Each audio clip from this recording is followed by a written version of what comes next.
Good afternoon, everybody. Let's talk about Kevin Millwood for a second. This guy has been outstanding the last two starts. He brings some veteran leadership, a veteran poise, and he's done a great job showing this as we look at our Lexus starters matchup. Well, you're absolutely right, Dave. And if you look at his last two outings at Yankee Stadium and then at Coors Field, two good offensive clubs.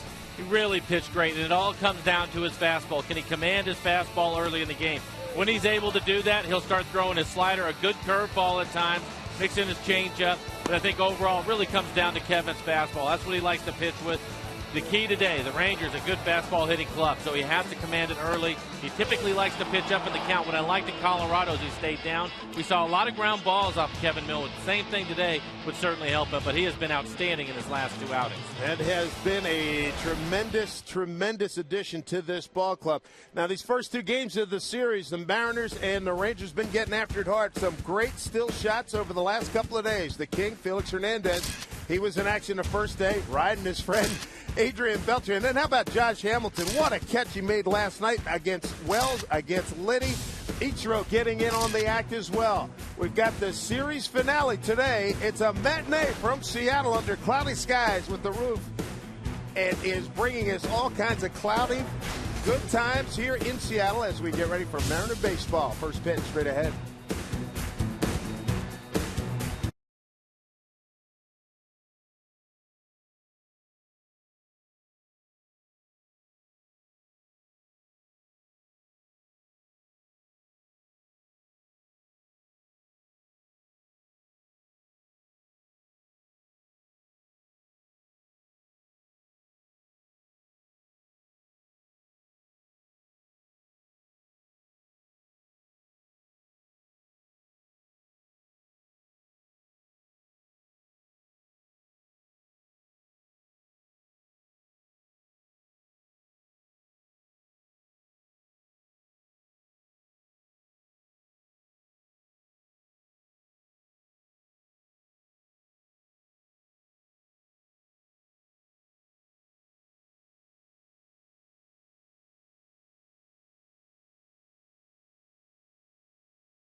Baseball on Root Sports is brought to you by CenturyLink, by Banner Bank, better ideas, better banking, and by the Emerald Queen Casino, inviting you to a spectacular evening live with Anita Baker, June 22nd. For tickets, go to emeraldqueen.com. Welcome back, friends. Mariners and Rangers getting going. Angie Mentink at the Ford Sports Desk. We thought that we were going to see Neftali Feliz out on the mound for Texas, but he has been scratched. That's not necessarily a bad thing because in 18 games, the Mariners haven't been able to score a run off of him and have managed just 4 hits. For more on the men who take the mound for the Mariners, we get you out to Brad and Bill in the pen. Guys?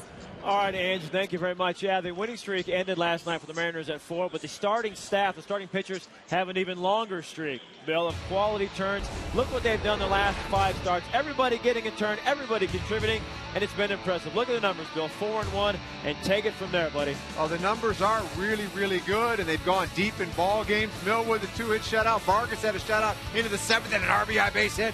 Bevan had 7 strikeouts through 5. Felix was part of his coronation, and then, of course, Noisy last night was lights out.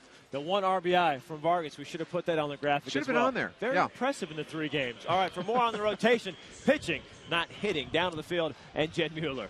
How about another stat to add to those impressive lines? The Mariners are currently tied for the major league lead in most starts of at least 8 innings or more. That's pretty impressive. Kevin Millwood pitched a complete game the last time out, and he kind of set the tone for this entire rotation as they've used a slightly different approach on the mound. Well, I think it's just a matter of aggressiveness. We talked before the series in Colorado about, we get a lot of information on the opposition, and we certainly try to attack their weaknesses or their vulnerabilities. But at the same time, I think sometimes we get away from what we really do well. And so we talked about being confident in being ourselves and doing what we do best. And we've kind of gone out with that approach over the last 5 games. And as you said, we've seen the starters get deeper into games, and it's really set a good tone. The fans are getting settled in here at Safeco Field for a little matinee baseball. Kevin Millwood takes the mound for the Mariners. It is Scott Feldman for the Rangers. We will get first pitch and lineup straight ahead here on Root Sports.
Pioneer Square, one of the great landmarks here in Seattle. And if you drive south, you'll head to Safeco Field with a great look at the Smith Tower as well as we bring you inside Safeco Field. Mariner baseball, the finale, the rubber match between the Texas Rangers and the Seattle Mariners. Glad you're with us, everybody. Dave Sims, Mike Flowers, and the Root Sports crew.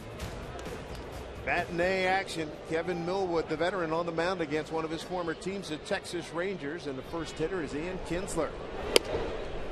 Now, first pitch, strike.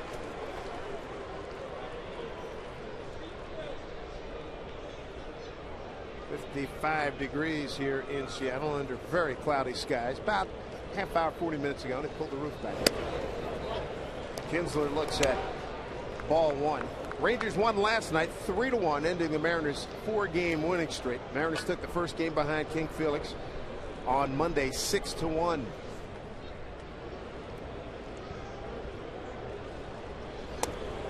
Mariners this season in their series are 6-8-1. The Texas Rangers are 9-4-1. And you can see what Ian Kinsler has done in the series. He's 2 for 8. Overall 275 average with 5 home runs.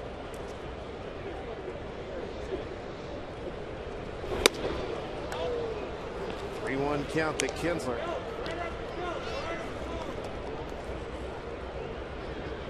As you watch Kevin Millwood, one of the things that you should be interested in is his fastball. And is he getting it down? Velocity not as important as the location for Kevin. Typically he will pitch up in the zone with his fastball, but he's been real effective. That's a good fastball on the inside part of the plate. He's been real effective pitching down. See that last pitch, middle of the plate. Kevin Millwood, 37-year-old right-hander, 9th start this season. Career start number 424 and 432nd big league appearance. Payoff pitch.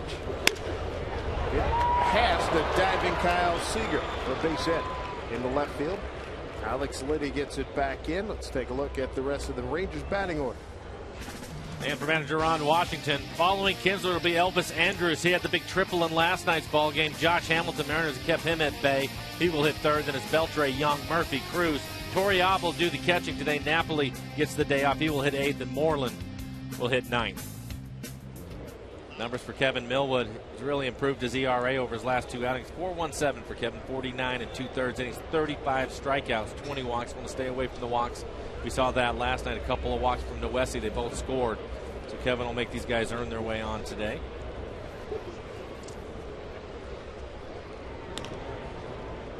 Speaking of Noesi, I thought he was outstanding last night, Dave. Couldn't agree more.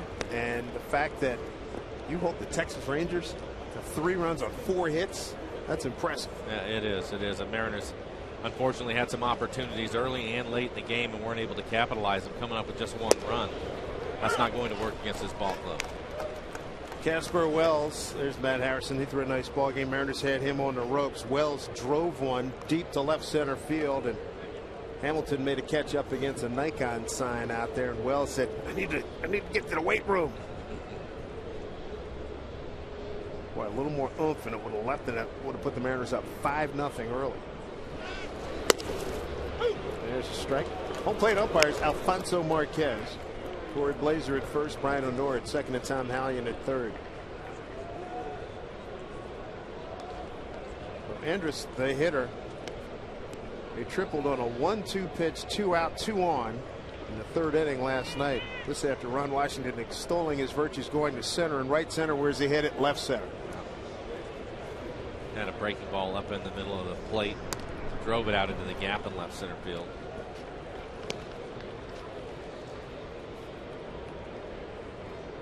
Oh, what a 13-year big league veteran. Out of Gastonia, North Carolina.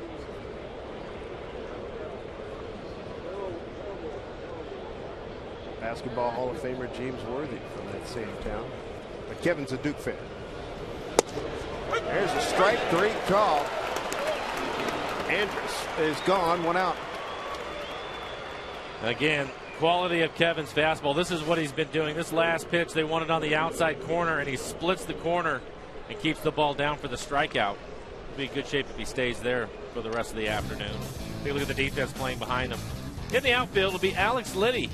Started at third last night, out in the left tonight. Saunders and Ichiro make up the rest of the outfield. Kyle Seager back at third base. He was at second last night's game. Ryan Ackley up the middle. Smoke, your first baseman. And Jesus Montero will do the catching. Josh Hamilton is the hitter. He's in all the Triple Crown categories in the American League. Went 1 for 4 last night after the Andrus triple. First pitch he saw, 2 outs, and Andrus at third. He singled to left, and that accounted for all 3 runs for Texas. 42 plate appearances without a home run. Trying to keep that thing going here. Kevin Millwood. See, they've held him down just 1 for 8 in the series.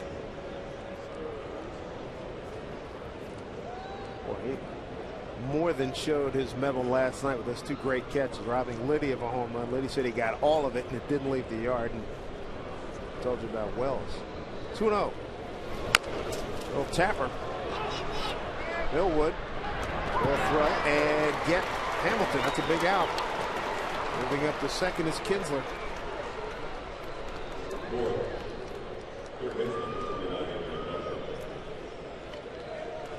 Brings up former Mariner Adrian Beltre. 1 for 4 last night. Thought that was a tough error. 5th inning. I thought it should have been a base hit. Absolutely. Ball that Liddy hit. And talking to a lot of people, everybody's in agreement that he might be the only guy that wouldn't even get a glove on that. I agree, and when you take that into consideration and consider when he's reaching out and it goes off the end of his glove, there's nowhere else for him to go. The only other way he's going to catch it is if he dives for it, and clearly he's not going to throw anybody out if he lays out for the ball. That's the reason why he stayed on his feet. I thought it was a tough play, a tough call for him on the air, and it was Liddy, right, that hit that Liddy, ball? Yeah, I would like to see Liddy get the base hit. Alex is smiling about it, but you can see that burn in his eyes. Hey, man, I needed that hit. 2-0.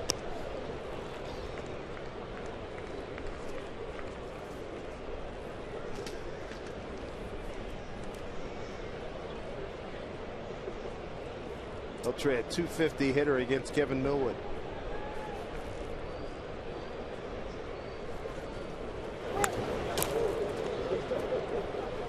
And you can see first base open. That's the veteran in him right there. 2 outs. First base is open. He wasn't going to give in to Beltre and just throw him a fastball. He gets a slider away. Beltre just barely gets a piece of it.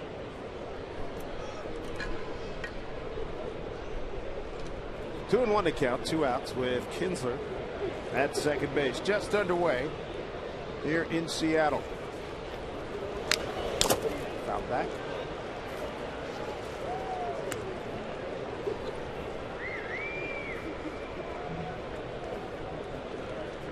Ron Washington, 6th year. Skipper of the Rangers into the World Series the last 2 years. Last season, twice within a pitch of winning the entire ball of wax. 2-2. Good pitcher's pitch there. Ackley throws out Beltre, and that'll do it for the Rangers in the first inning. Nothing across for Texas. The Mariners coming up. Glad you're with us. Matinee Baseball from Seattle.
Khartoum. That was going to be a winning horse for me.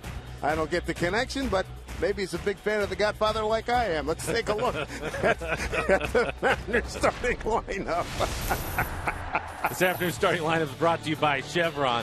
Ackley will lead things off. This is Liddy hitting second today. Ichiro third. Seager the cleanup hitter. Montero Smoke. Saunders Cart. Brendan Ryan will hit ninth. Don't get it either, but okay. You remember the scene from The Godfather, though, right? Oh, absolutely. The movie produced made him an offer he couldn't refuse. Ackley takes a strike.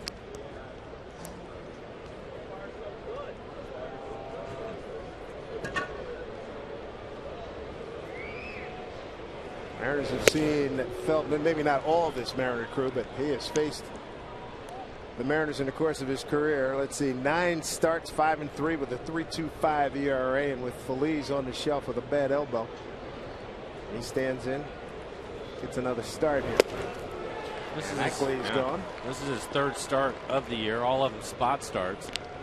Take a look at his numbers overall. A 3 ERA, 15 innings pitched, 7 strikeouts. Walked 4 batters, giving up 1 home run. Feldman, you'll see a good sinker and a slider. Have to try to get the ball up in the zone. In the outfield will be Murphy and left. Hamilton out in center field. What a night he had. A couple of great catches. Cruz in right. On the infield will be Beltre at third. Andrews and Kinsler playing up the middle. Moreland, the first baseman. The backup catcher, Torrey Alba, behind the plate. Second start in left field for Alex Liddy. He says, I want to take a couple away from Hamilton today. Out in left field. And Hamilton cost him 1. Great play last night up against the fence, so why not take 2 today? Pounds on foul.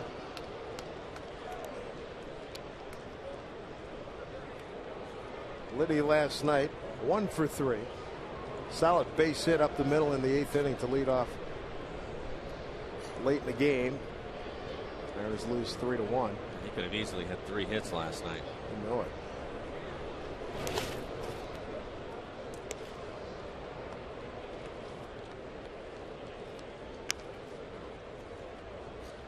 Feldman born in Kailua in Hawaii. He's 29 years old. Big guy at 6'7", 230. His last start was 8 days ago against Kansas City. Pitched well. Only gave up 3 hits in 4 2/3. 1 walk, 1 strikeout. Liddy, right side, going back. Cruz can't get it. Base hit off the fence, digging for 2. Play in front of him. And Alex Liddy with a stand-up double with 1 out here in the first. For Liddy, his 3rd double of the season.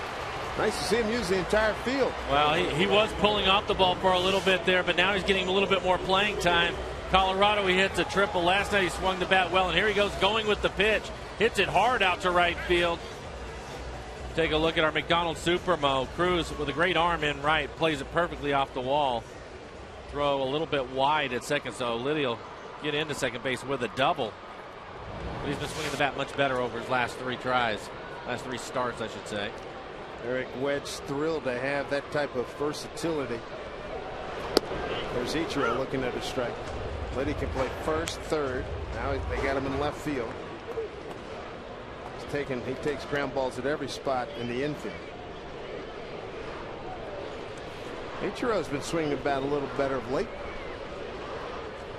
Murphy playing pretty much on the line in left field for him. He pulls it. Kinsler, though, is there. Double play.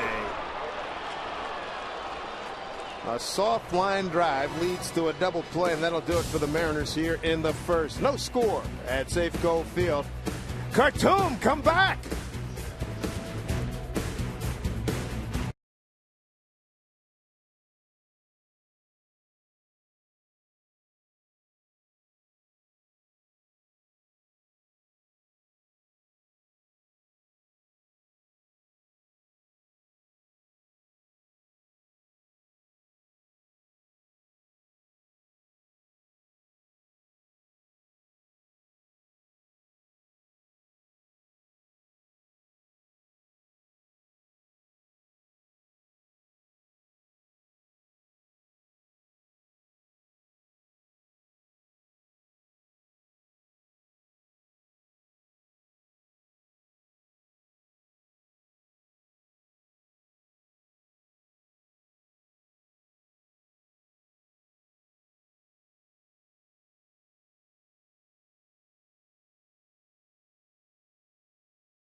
Mariners second baseman Dustin Ackley doesn't bobble much, but Friday he's going to aim to be the first ever Dustin Ackley bobblehead night. It's coming up free for the first 20,000 fans, so come on out. Safe Go Field. Go to the box office or mariners.com for more information and tickets.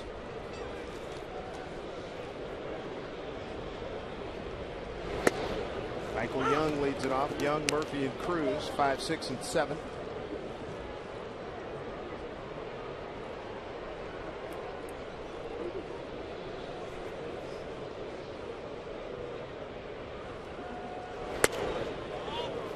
Check his swing. Michael Young 4 for 12 against Kevin Millwood. And that last play with Liddy at second base, I think we were all fooled. It looked like Ichiro, when he first hit it, he was hit harder and more up the middle and ended up jamming him. And Alex made the mistake after getting his secondary lead, taking a step towards. There's a good pitch towards third. And by then he was dead to rights. And when he goes in, I'm sure they will tell him, you have to make sure in that situation that the ball gets into the outfield. With the play right there behind him, he should have been able to get back. Unfortunately, just that one extra step cost him. Working Young outside, missed 2 and 2. Michael 1 for 4 last night.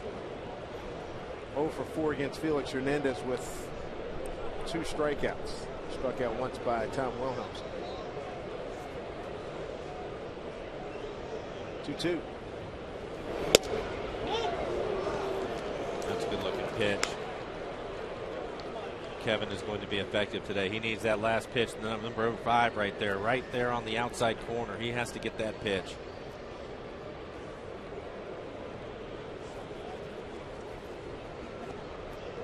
3-2 to Michael Young.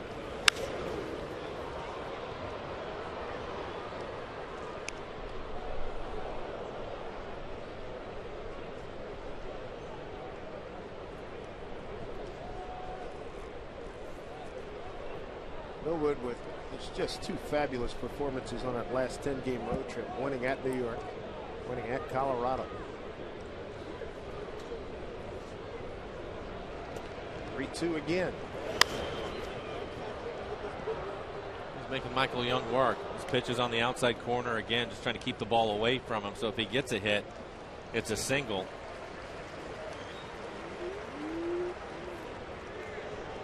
Pitch middle in to middle away is where Young is going to be dangerous. Hitting the ball the other way, he has power to right field.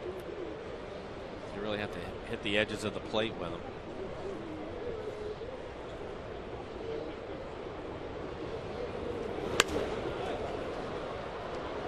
Well, Kevin Young has played with Millwood when Kevin was with the Rangers, so it was a pretty good idea of what he's doing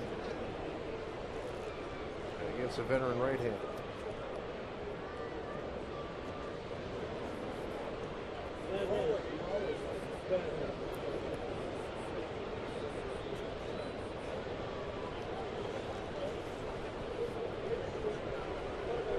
Two again to Young, and fouled off again. Good fastball from Kevin, 93 miles an hour. That's about tops for him. 10th pitch of the at bat coming up to Michael Young.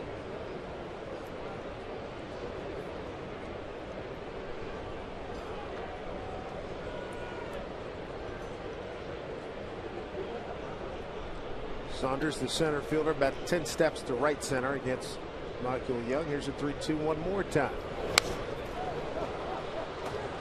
Neither guy yielding. Well, you can see them all right there bunched up. Number 11 coming up. Again, Kevin just throwing a little bit of a cutter in there, trying to keep the ball away. That pitch middle up in the zone.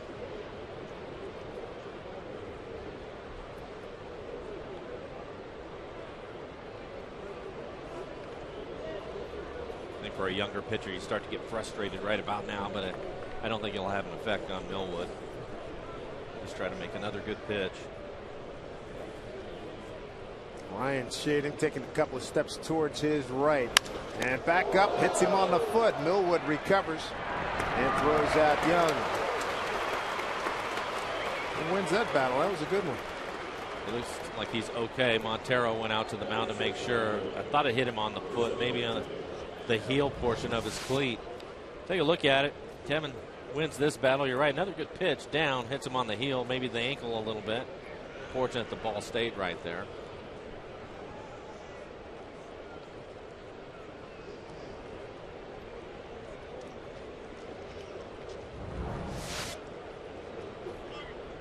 So far for Millwood, a strikeout looking. 3 groundouts. Here's David Murphy. I venture to say that with the veteran from North Carolina, you pretty much have to break his foot to have him complain about it at all. I'm sure it still hurt, but he didn't worry about it. Well, I'm still impressed, and a couple of people were mentioning, a couple of the Texas people were saying, I heard Millwood dove for a ball the other day. I said, most certainly did. In Colorado, didn't miss it by much. Don't recommend him doing that. No. That was a doggone good effort. No, you have to appreciate it. I'm sure the younger guys on the club, seeing him as a veteran, as you mentioned, 13 years in the league now, seeing him go after it like that, what keeps the rest of them from diving for a ball, right? You better get dirty.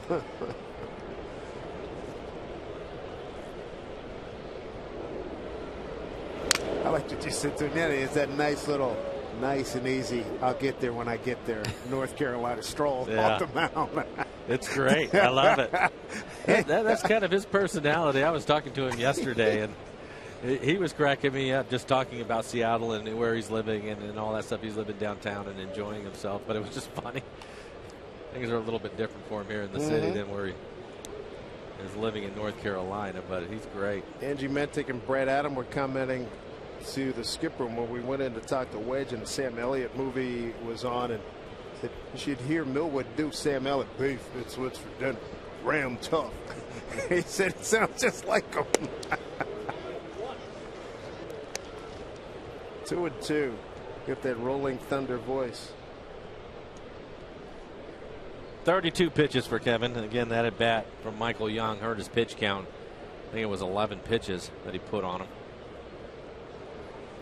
2-2 to left fielder David Murphy. Oh, he went soft, strikes him out. Great pitch. 2 down here in the second. Second strikeout for Millwood. Last 2 starts for Kevin.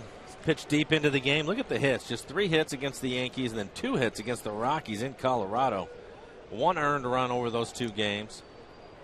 Keeping his walks down. You see the pitch count 113 his last outing. To get the complete game against Colorado where he was great.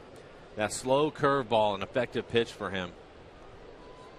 As the game moves on, I think we'll see more and more of that pitch. And if he locates it the way he did in the last one, keeping it down in the zone, he'll be in great shape.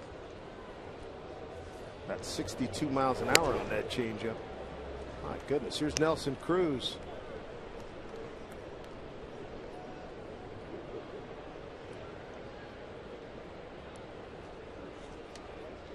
Cruz 0 for 2 last night. 0 for 3 in the first game of the series. 1.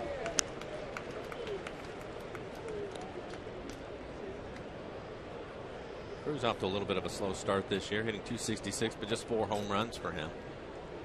You know that number is going to change once the weather heats up, which it will when the Mariners get into Arlington. On Monday. Yeah. What were you telling me, 90s? Mid-90s. Welcome back. It was beautiful when we were there to start the season. What was it? Probably upper 70s, low 80s? Yeah. It was great.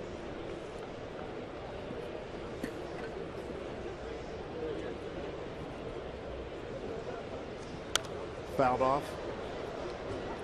And Mariners Rangers, let's see. That was a 4-game series. Probably will not see these temperatures again. 75, 82, 81, and 77. Looking 90s starting Monday. 2-2 here to Cruz.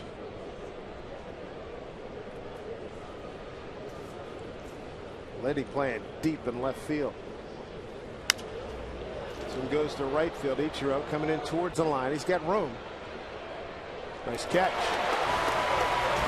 So Millwood 1-2-3 in the second. The Mariners will have Seager, Montero, and Smoke when we get back for the home second.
Field. Glad they are with us, and it leads us right to our Banner Bank Building to the Future. Stefan Romero, the High Desert second baseman DH yesterday at Lancaster. 4 for 5, knocked in 3. First minor leaguer to hit for the cycle this season. Good for him. That's any minor leaguer, any organization. Congratulations. It's a great day. Danny Almonte, last Mariner minor leaguer to hit for the cycle. That was a year ago. Seager, Montero, and smoke. One of those signs that we saw was from Shining Mountain Elementary School. That's actually down in Spanaway. Good to see the kids out here. Like the signs. Weather day today. Yeah. Steve Poole and his crew, the great demonstration for the kids. About an hour and change or so. It's good stuff.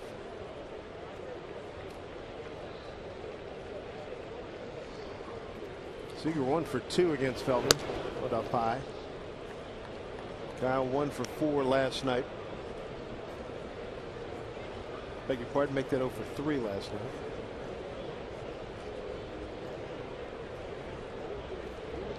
Got a 1-1 count here.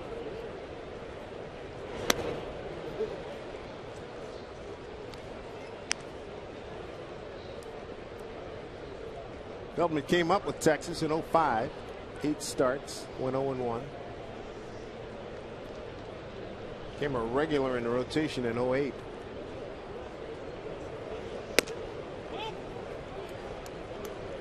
Three balls, 1 strike. Best year was 2009. 17-8, 4.08 ERA, and 34 starts. He's going to try to sink the ball and keep it on the ground. The last 3 pitches to Kyle have been up in the zone. There's the good sinker. They can get him to elevate the pitches like he has with Kyle. Hopefully they can take advantage of that. So he can get that split finger grip.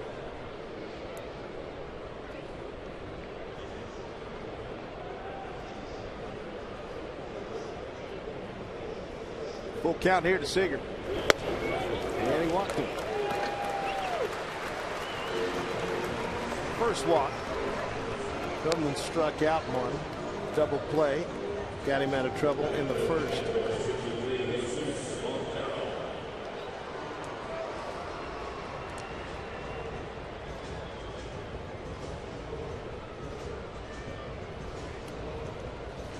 Montero batting 5th here today.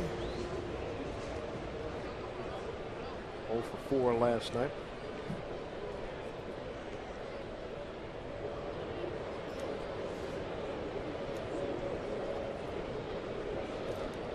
Runner goes. Torrealba on the transfer, dropped it, stolen base for Kyle Seager. And he's 5 out of 6. Take a look at Torrealba. Tough pitch to handle. It's down. He was going to try to throw it down on his knees, but it was a great jump from Kyle. Take a look at our McDonald's Supermo and watch him dive into second base.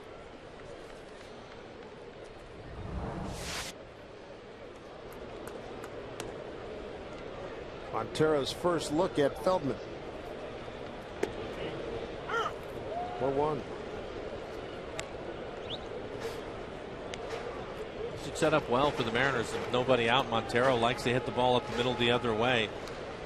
So if he makes an out, hopefully it's a productive out to move Seager up to third.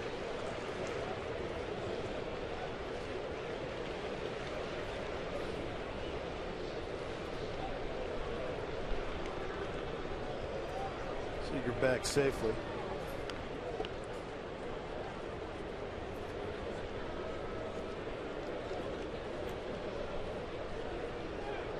Ron Washington seen a little running game. He likes to use it as much as anybody. Running game here from the Mariners. Yeah. A little bit of an excuse me swing from Montero. Started to attack that pitch and then it ran in on his hands.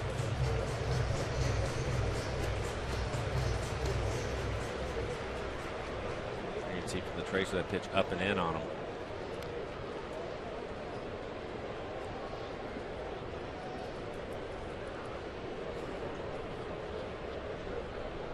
Kinsler has the only Texas hit. Liddy the only hit for the Mariners thus far.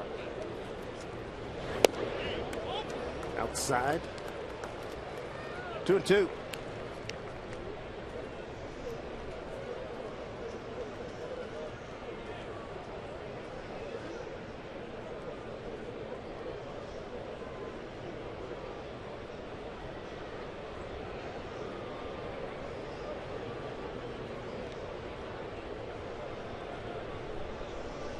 Two to Montero. Stopped by Torrealba. Full count. On deck hitter is Justin Smoke. Justin drove in the only run for the Mariners last night with a base hit.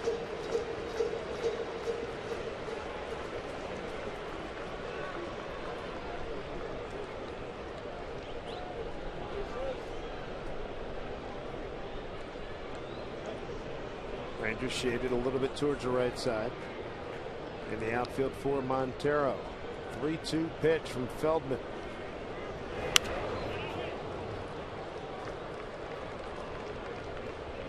See Torrealba trying to get Feldman to get the ball down. That was a mistake. Pitch was up and in the middle of the plate.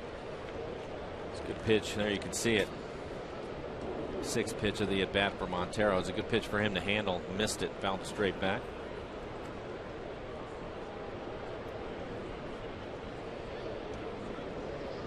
Yeah, and Harrison working at a super brisk pace. Feldman redefining deliberate today. The pitch. Walked him.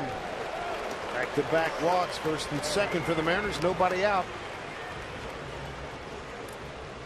Let's check in with today's Ask Mike question via Twitter. Mike Maddox comes out for a quick chat. Has anything changed with the bat design since you played? Bat designs have changed quite a bit. I know when I was first breaking into the league, I think that's when they first started changing. You go all the way back to Babe Ruth. I think he swung a 40-ounce bat. You won't see anything close to that these days. When I was breaking in, a lot of the guys would swing a bat that was 35, 34, 35 ounces.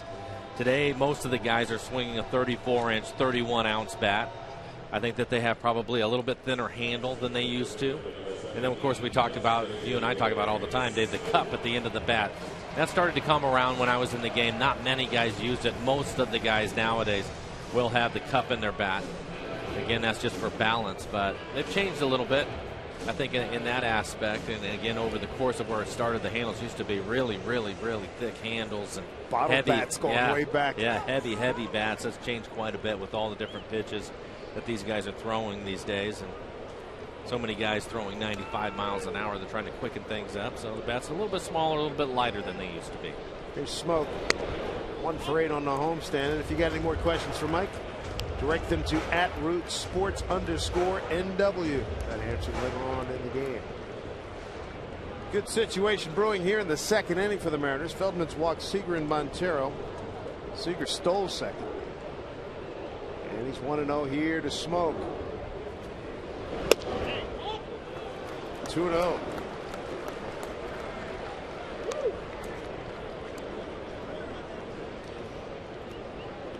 Fifteen pitches here in the second inning.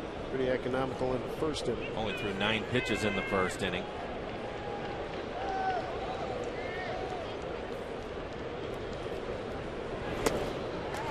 Ball 3.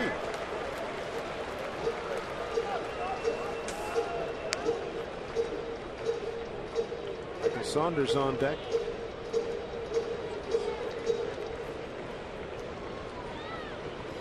Ron Washington had in mind 2 walks and now a 3-0 count from Feldman, his emergency starter.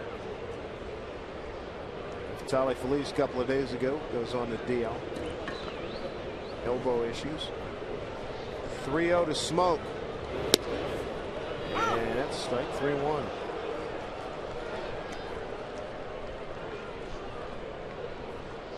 Justin probably had the green light to swing 3-0. That pitch, he was probably looking out over the plate. That's the pitch he handles the best. That one on the inside corner, so he was just taking it. You get into that 3-0 count, you really want to zone up into a specific area, and if it's not there, take it. 3-1 pitch. Went back in there and missed. Bases are loaded.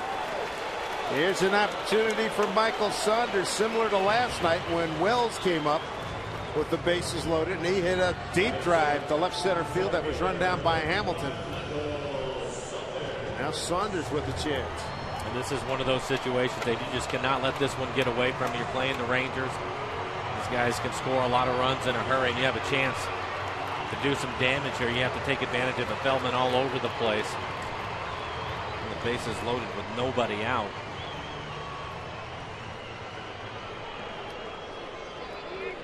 It's one of those. It's gold, Jerry. It's gold.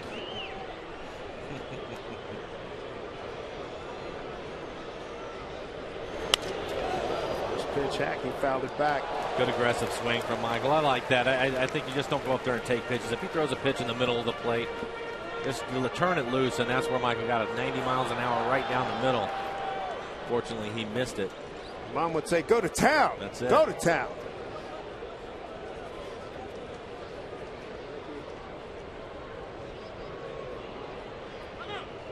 Time. Ready? This place was ready to explode last night. When Wells hit that ball, I mean, the first pitch, got right on it. Sounded good and it looked good. Yeah, Unfortunately, they had Hamilton out in center field. He made a great play.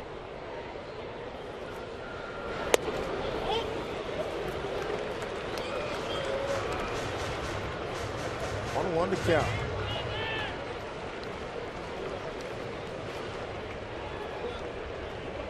Get him on the ropes again. Had Harrison let him off last night.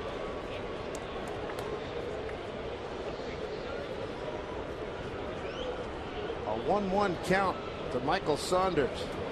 There you go. A drive to deep center field. It's going to get one as Hamilton goes back just shy of the track. Scoring is Seager. Montero, he tags. He goes to third. 1-0 Mariners. RBI for Saunders is 15. Really good at bat for Michael Saunders. He was aggressive early in the count. Had 2 pitches to hit. Fouled the first one back. That third pitch, he hits it hard out to center field. But I like the way that he was aggressive. Puts a good swing on it. Hits it deep to dead center field. Takes Hamilton all the way back to the warning track. An easy play for Kyle Seager to score. But more importantly, because it was so deep, Montero, who doesn't run well, was able to tag up from second and reach third. That was a good productive at bat for Michael Saunders. Yeah, you'd like to see something in the gap somewhere, but if you're going to make an out, make it productive, and that's what Michael Saunders just did. Good at bat. Brings up Mike Carp. He's DHing. New look. He's wearing his pants in the old knickers style. And he looks the pitch down low for ball 1. Carp 1 for 5 against Feldman. Runners at the corners. 1 out, a run in.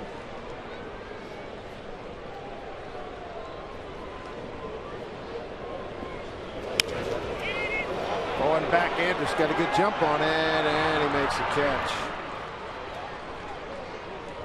2 outs. So 2 outs. Brendan Ryan will stand in.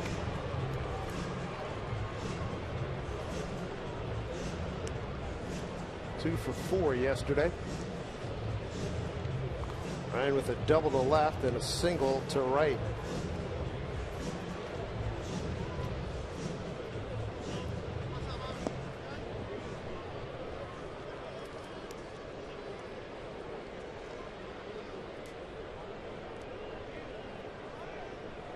To see him squeeze maybe just one more run out of this bases. What was a bases loaded situation? You know, they had a golden opportunity there with Mike, and he ended up getting a pitch on the inside corner, which is fine if he's looking in that area with no strikes on him. Has to find a way to get the barrel to it, hit it deeper. Getting jammed on that pitch hurt the Mariners. And now Brendan Ryan, who's been swinging the bat better lately. This is average up to 181. Doesn't sound like much, but he was down around 120 at one point. Things are getting better, so he's going to come up with a 2-out base hit now. Pick up Mike Carp. A lot of room between the left fielder and the center fielder. They pitch him away. Get the outside corner.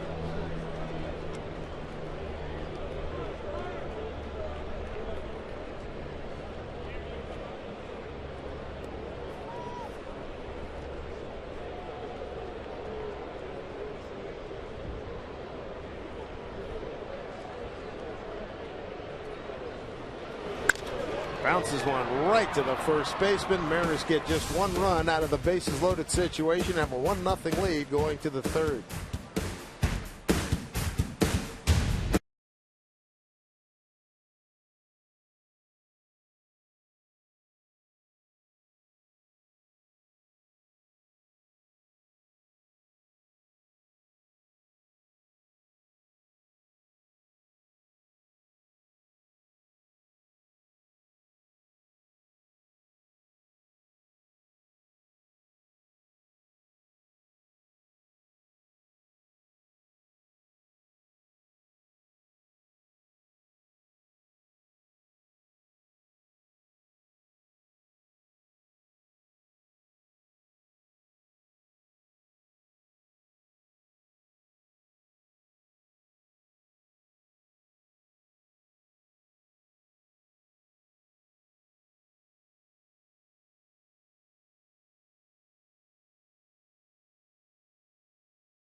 Seattle has taken the lead. The first one's on the scoreboard, 1-0. Hi, everybody.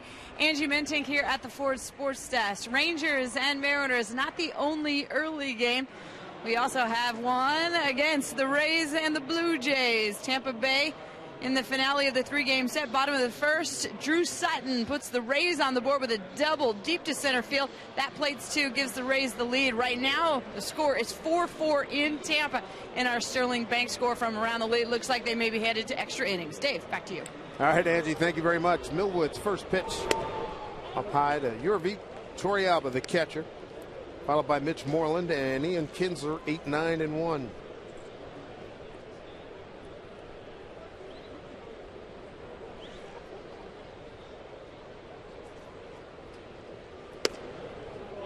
Millwood had a very good second inning. See if he can pick up there, and then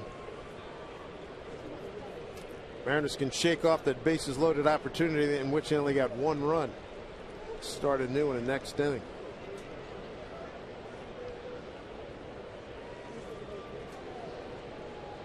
Two 2-0. High fly ball, left field. Liddy running out of room. That ball's deep in the corner. Couldn't make the catch. Missed it. Torrealba has to turn on the Jets and hustle in to second base. Now, left field here during the day is a sun field. Now you got the high white sky. He's inexperienced in left field. That's a tough play. I'm putting the glasses on a little bit late. I don't think he realized it. I also think he lost track of where the wall was. That's a mistake. This is his second start out in left field. And I think he lost track of where the wall was. And because of that, as you get down into that corner, he ends up missing the fly ball. If he finds the wall early, he probably has a better chance. You can see him starting to fight the sun right there, squinting away at it. And then he's reaching out for the wall, can't find it, and the ball drops in. Certainly it's a ball that should be caught, but for Alex, I think it's the inexperience that cost him out there in left field. So Torrealba aboard on an E7. Brings up Mitch Moreland.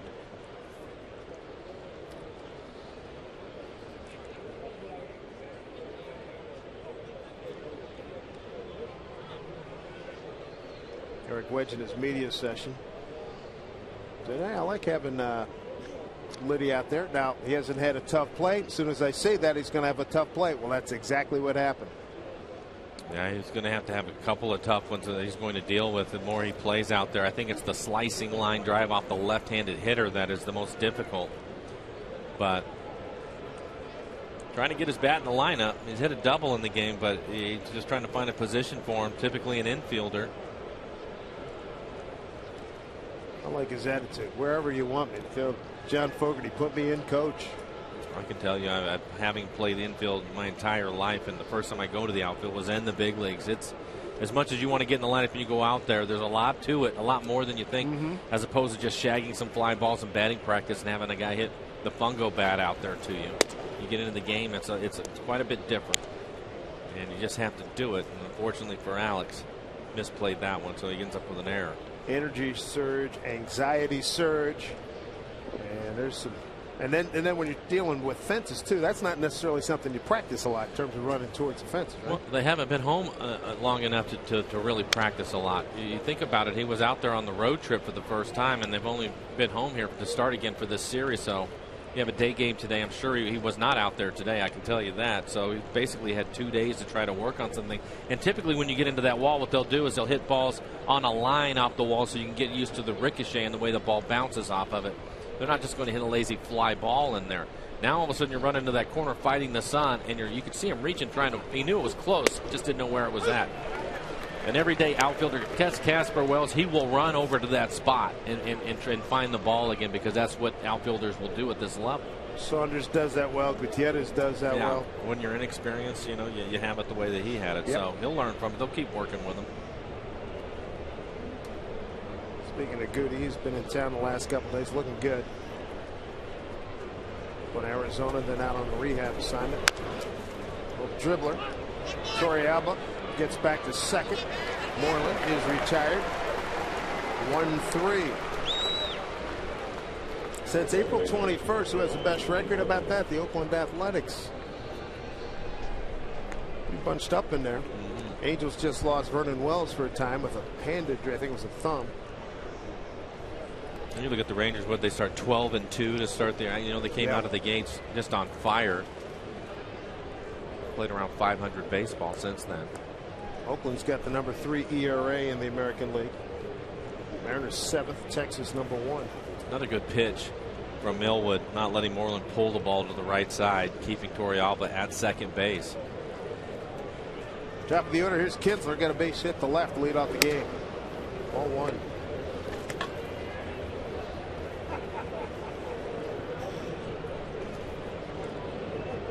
Mariners lead 1-0. A sacrifice fly with the bases loaded off the bat of Michael Saunders.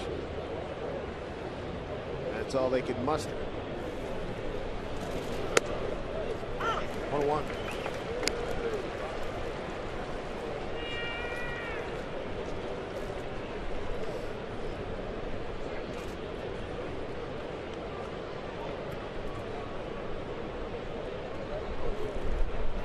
Ryan playing about 2 steps on the grass at shortstop. Pitch outside. 2-1.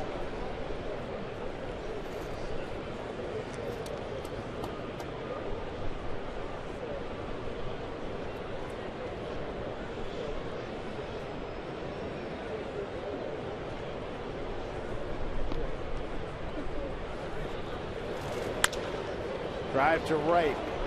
Ichiro setting up.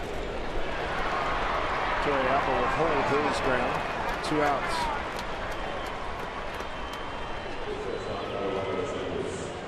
Two outs here in the third. Hey kids, now you can see how you measure up to Mariner first baseman Justin Smoke coming up Sunday. Youngsters 14 and under going to get a Justin Smoke growth chart. It's a great poster. The Mariners take on the Angels at 1:10. Reach out for your tickets. Go get them at mariners.com. Elvis Andrus took a called third strike back in the first inning.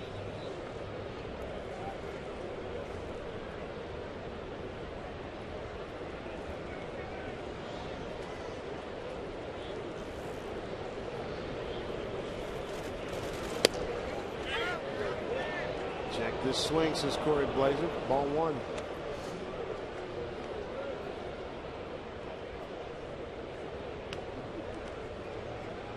Torrealba's at second. Bill, we're trying to get the third out here in the third inning. Gets that pitch on the outside corner. 1-1.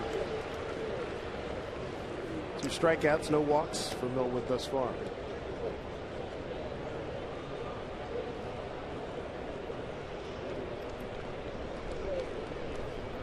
course, having a great year at the dish and as well as in the field. He's always been one of the better shortstops since he's come up with the big club. Looks at strike 2. Well, this would be a big out for Kevin Millwood on a lot of different levels. One, he'll pick up his young left fielder. 2, obviously it'll keep a runner from scoring. And 3, you have Hamilton lead off next inning and he won't hit with anybody on base. So this is a big out for him. Hamilton tapped back to Millwood his first time up. 1-2 to Andres, fouled off.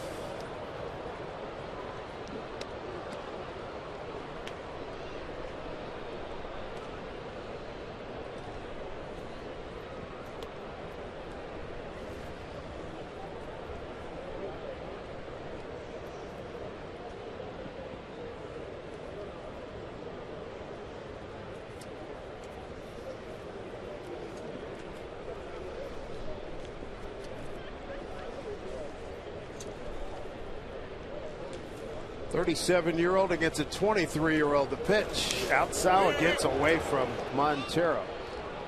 Torre Alba will get the third. Wild pitch. Advances the runner. We haven't seen much of this. Typically, Montero does a great job of keeping the ball in front of him. And that pitch out in front of home plate hit him on the side, ricocheting off of his forearm.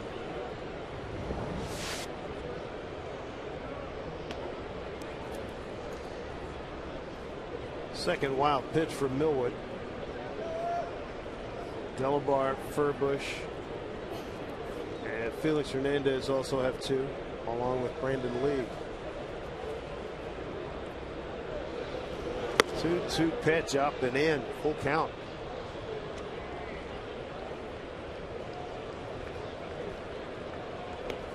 Hamilton awaits.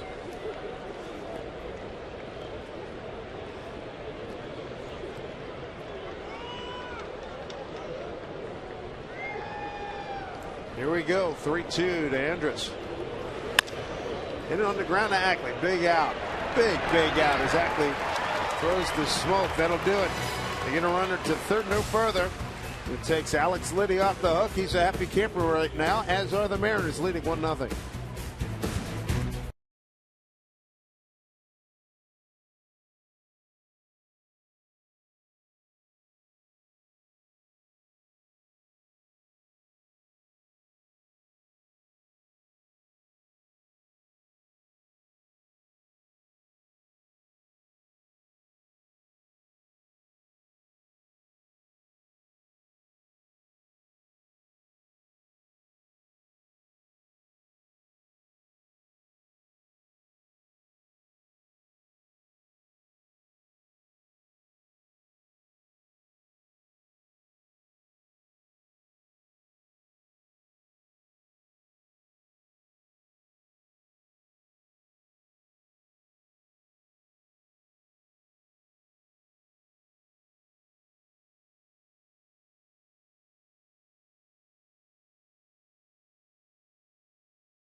Mariners. Michael Saunders, sacrifice fly, bases loaded. Second inning. AT&T trivia question: which team, the last AL West champion, to win the World Series? Last AL West champion, not wild card, champion.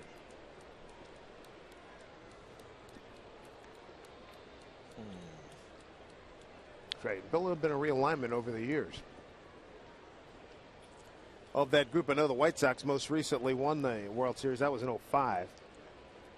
That was his Central Division champions. Fly ball left fielder Murphy. Actually, he's retired one pitch. Oh, the Angels. Angels, that was what, '02? Yeah. West. Twins were 87-91. Athletics haven't won it since 89.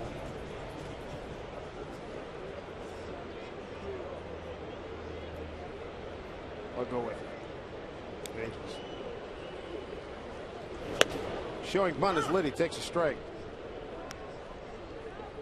Alex with a double his first time. Hit the ball hard out to right field. One hop the fence.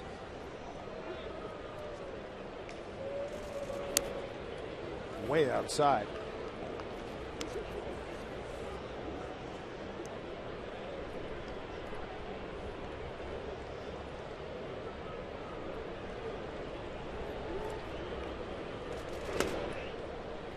Strike two to Alex. Mariners had him loaded up in the second inning, got one run. See if they can come back.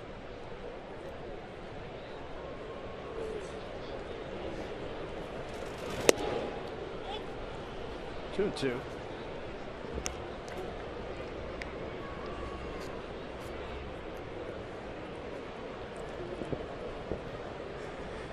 Fans in the booth all over the Angels. Popped it up. Long run, Cruz, and big man runs well. He got there. 2 outs. Looked like a backup slider. Didn't do much. Alex waited a little bit too long. The ball never really had the break that he was expecting. Pops it up to right, jammed himself. 41 pitches for Feldman. Again, his last outing, which was his second start of the year. For Feldman, he's thrown 81 pitches.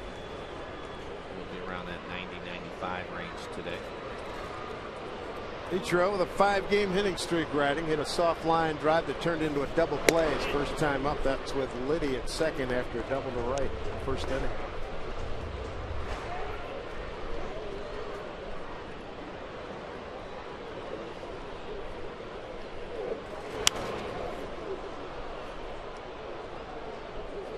One and one. Ichiro 9 out of 30 against Scott Feldman.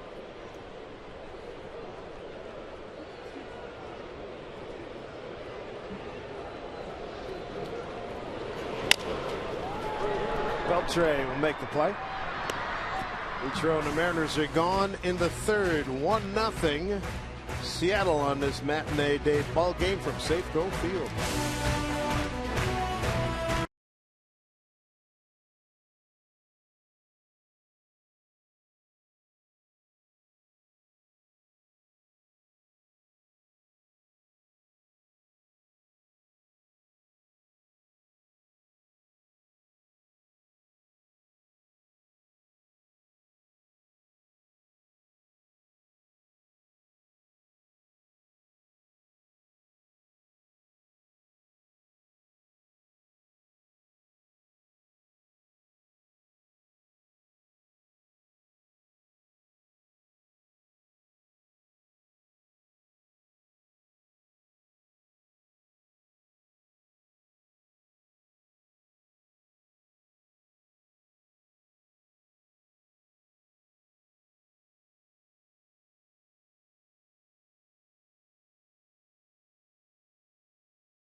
as we have played 3 here. Mariners lead at 1-0.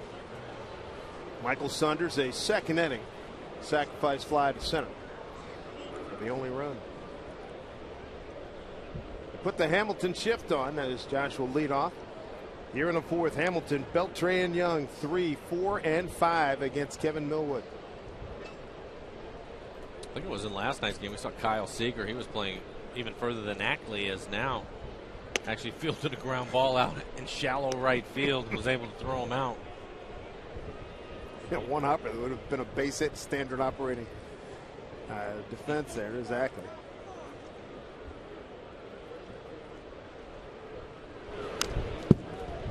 Brendan Ryan twice now has broken towards third base. Those 2 pitches were outside. Ryan, the only man on the left side, hit twice, seeing where Montero was set up and seeing where the pitches were delivered. He broke hard towards the line twice. Well, he starts to lean that way. He watches Montero. When Montero moves out to the outer half of the plate, he'll start to lean and try to get a break that way. They've tried to be real careful with Hamilton, as they should be, and basically they've pitched him away. A few times they've come in, they've come way in. Just to go back out, he's away again. You can see him just starting to cheat a little bit, and that ball fouled off down the left field side. But if you can have that advantage, you should take it. I think it's one of the things that Franklin Gutierrez, everybody who talks about his range in the outfield and his ability to go get it, which he can do with the best of them. But he gets such a great jump because he does the same thing. He watches the catcher, and look, you know, as a major league pitcher, for the most part, you're supposed to be able to hit your spots. If you pitch in that area and defend in that area, it certainly helps you out. 1-2 to Hamilton. Pitch way inside, 2-2.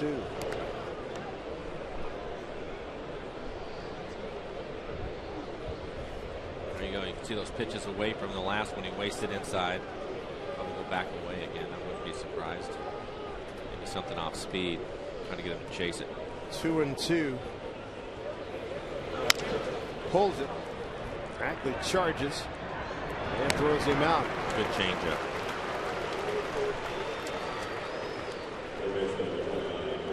Good work by Millwood.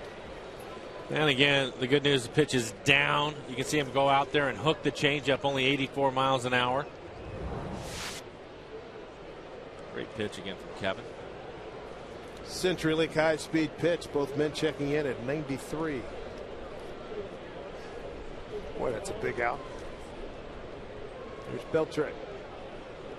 Rounded out to Ackley his first time.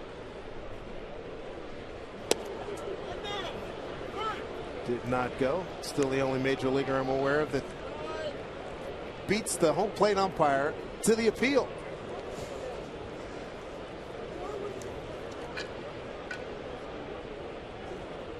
Surprised he still does that. Sometimes it costs him a strike. Yeah, when he was with the Mariners, we saw that happen a couple times. Yeah. He is one terrific player.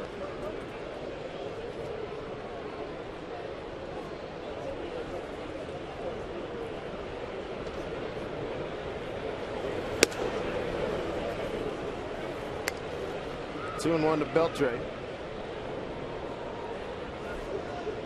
64 pitches for Kevin. 38 of them strikes. His pitch count a little bit high. A big part of that was Michael Young. Michael Young saw 11 pitches in his at bat. 2-1.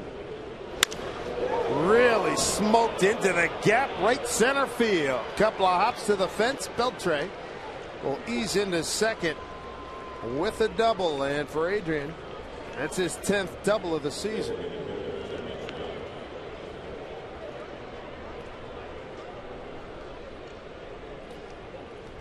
This is right in his wheelhouse. He'll get a fastball. They want it on the outside corner. He leaves it middle away. You can see it run back on the plate a little bit, and that catches the barrel.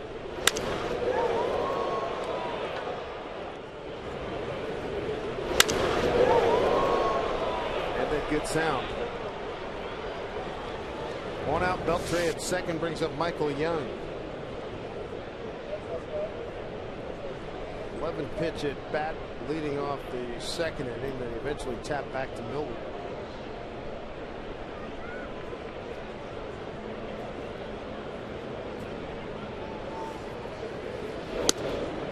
Ball one.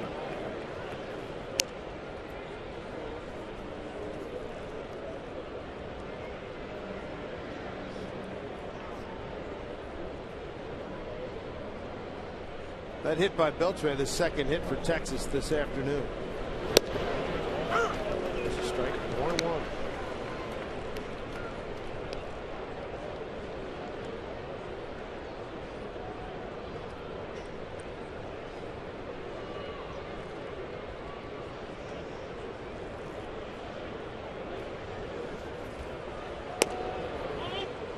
Took a little off, tried to paint that corner again, 2-1. I think that he did. As you look at the tracer.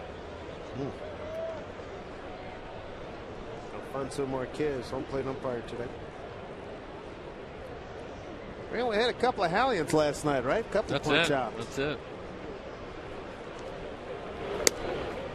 We didn't get the bang for our entertainment dollar on that particular part of the game last night. We were both looking forward to it, weren't we? Sure, the hitters weren't, but no, it's entertaining for us. Absolutely. Good number of strikeouts. Let's see. There's a Wells took a third strike. Tommy at third base today, and Napoli took one. That was it, just 2. 3-1 pitch. He did go, says Marquez. 3-2.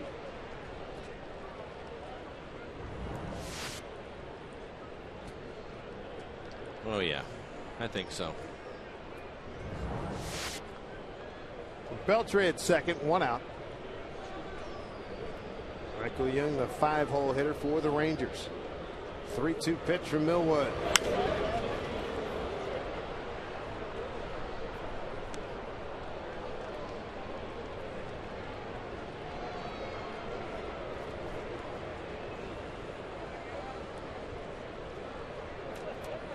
Rangers will have a day off, and then they return home. The Mariners will be down there on Monday. Toronto comes to town to open up that Texas homestand. This one fouled off again. Michael Young is just killing his pitch count. This will really be the 8th pitch in this at bat coming up. To go with the 11. You can see him trying to pitch him away. The last pitch up and in, but for the most part staying away from him. 1 out runner at second. 3-2 again to Young. Got a piece of that one.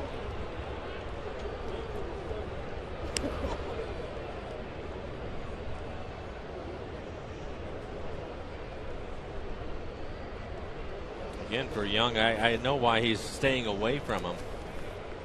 Michael certainly can hit the ball to right field, but I think when those pitches are away on the corner like that, all he can do is flip it out into right field. If the pitch is in the middle of the plate or middle in, he has a lot more power. He'll inside out the ball, which is his strength.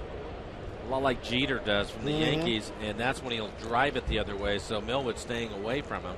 Of the 73 pitches for Millwood, 19 of them to Michael Young. Yeah, he's killing his pitch count. You can see the pitches by inning, and it was the second inning and now this one that cost him. Chopper, fair ball, off balance throw. That's a great play. That certainly is. That is a great play. 2 outs, Kyle Seager. Let me tell you, that ball is going down there. Kyle having to charge it, but then it looked like it hits towards the cut of the grass. Kicked even further towards the foul side of it. Kyle having to reach for it right here and then throw back across his body and able to get something on it and make an accurate throw. An accurate throw is the key because that'll help Smoke come out to get it and just get Michael Young. Really a great play by Kyle Seager. Justin stretches out there, gets him by a half a step. I think even Adrian Beltre, who moved up to third, will have to tip his cap to Seager on that play. Nice punch out there by Corey Blazer. Emphatic call. Brings up David Murphy. Struck out on a 2-2 pitch. Ball 1.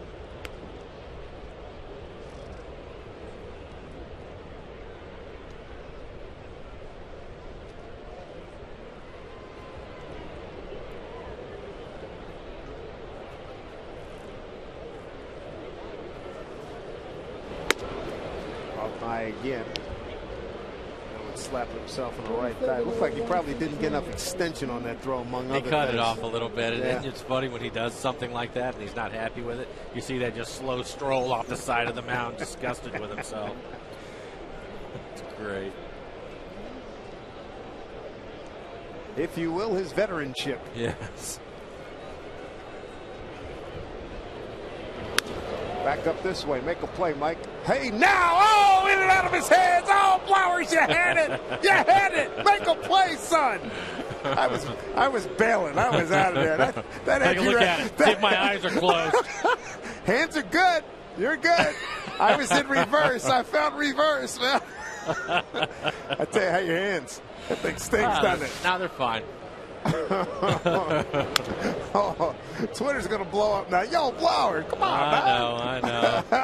Look at that. Oh, I knew you knew Val and Crimin and the boys would be on that one. I tell you, hey, we got the windows open, pal. Crimin would have been able to catch it.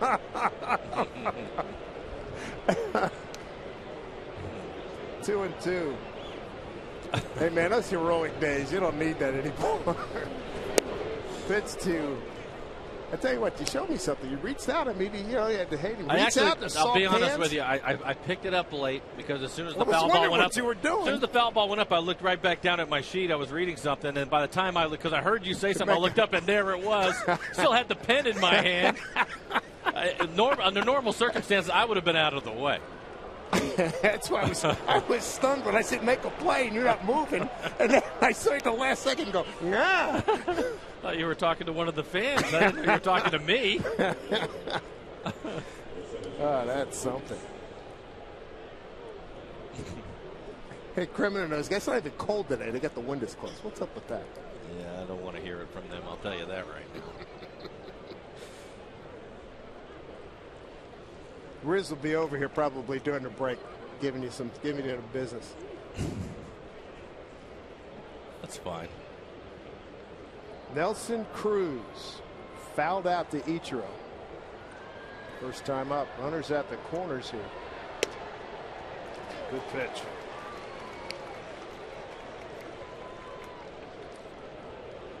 That walk to Murphy. First by Millwood today.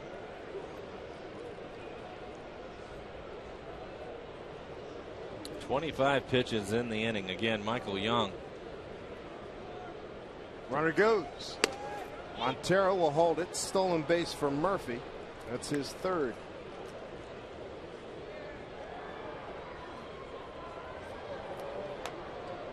The runners at second and third for Texas. 2 outs and a 1-1 count to Nelson Cruz.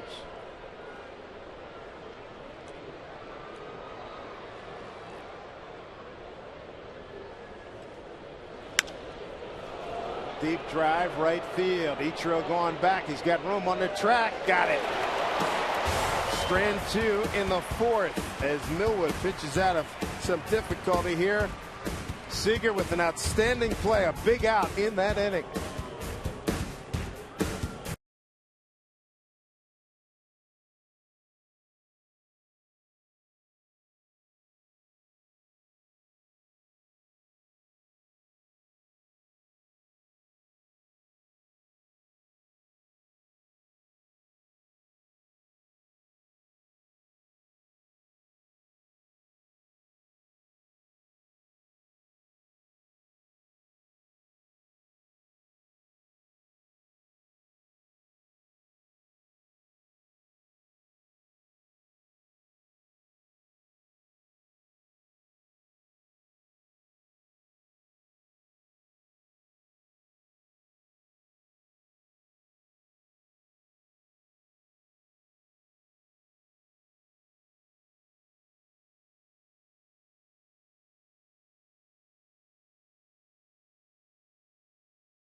Hi, everybody. Angie Mentink here at the Ford Sports Desk. You know, our Mike Blowers, he's such a giver. You know, the ball comes up into the booth. He has an opportunity to catch it, but he didn't want to do that. No, he wants to give it back to the fans down below. And Ron down below is so happy. This is Ron. He and his buddy came here, got in a little bit of lunch, some innings of baseball, and an employee that they work with wasn't able to come. And so now that's him right there in the orange shirt. That's Ron. And an employee, a buddy of him, wasn't able to come. They said, hey, maybe we'll catch a foul ball and we'll bring it back to you. So now Ron able to do that, just paying it forward, guys. Nicely done. His to-do list is good. Knew it all the way. See? All the way. No problem. Everybody's happy. Seager, sparkling play. Last half inning, leads off here. Slicing drive. Hamilton on his horse makes the catch.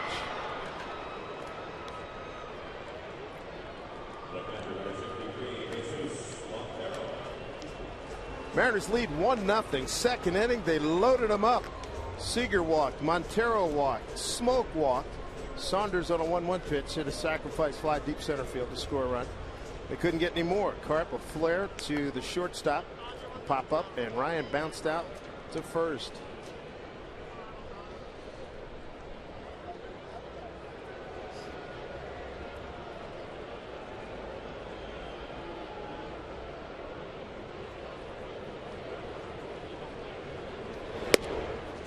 Picking up where we left off last night, talking about Montero pitching so effectively, holding down the best offense in baseball. Mariners held him to 3 runs on 4 hits. Montero three of those hits. Delabar gave up the other. Noesi. Noesi, beg your pardon. What did I say? Montero. Montero. He's doing it all, but he wasn't on the mound. Yeah, no, not today. He was catching yesterday. Right. But that was very effective.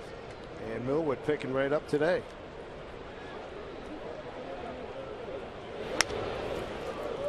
Ball and 2 strikes.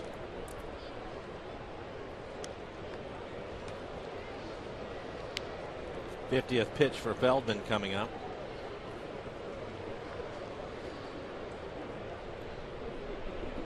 Again, I think he'll probably be around 90, 95 in that area. 81 pitches in his last outing. Again, a spot start for him with Feliz going on the DL. Pitching out of their bullpen for the most part.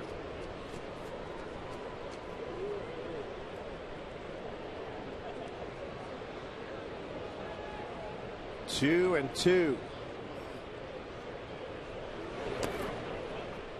Montero's worked a full count as he did back in the second inning. On deck, Justin Smoke.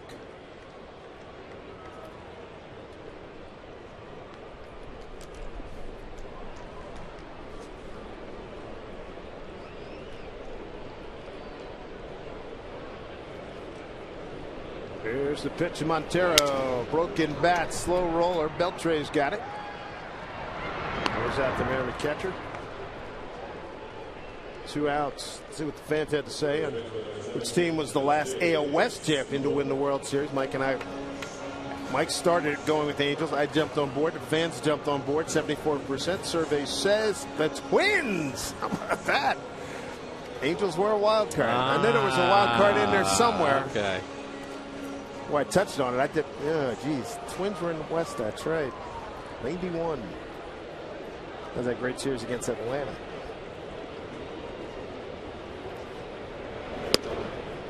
So win in the Wilson column. He just made his day. This is about time. Well, dry spell, eh, Coach?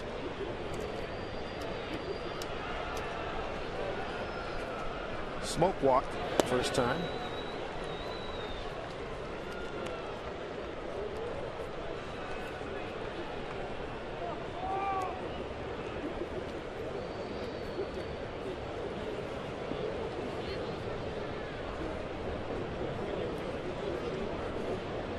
Big count here for Justin.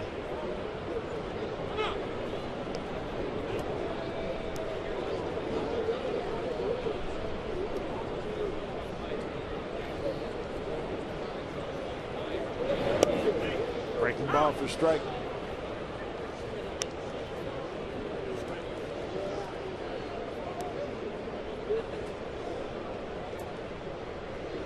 Mariners playing first place. Rangers tough these 3 days. 2-1. High drive, right field, going back. It didn't get enough. It jumped off the bat like he had a shot at it, and it goes right to Cruz. That'll do it.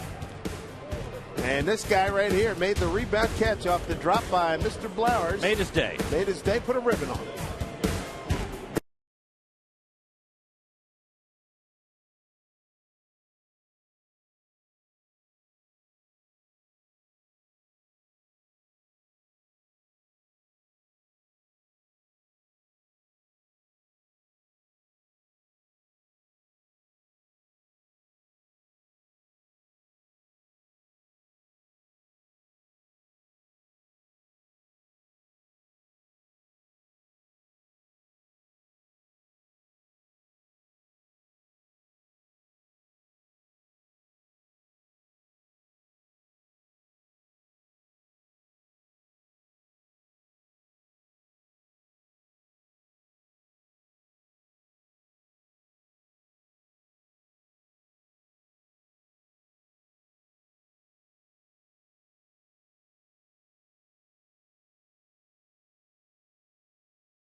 Mariners baseball on Root Sports is brought to you by Jack in the Box. Right now at Jack in the Box, you can try the new Chipotle Chicken Club Combo for just $4.99 plus tax. By Northern Quest Casino, Spokane's newest destination resort. And by Ford, we are local. Guys, back upstairs to you. Angie, thank you very much. Pleasant day here at the ballpark. Mariners lead 1-0. Kevin Millwood, third straight, really good-looking ball game he's thrown. 37-year-old veteran. Yorvi Torrealba, Mitch Moreland, Ian Kinsler here in the fifth.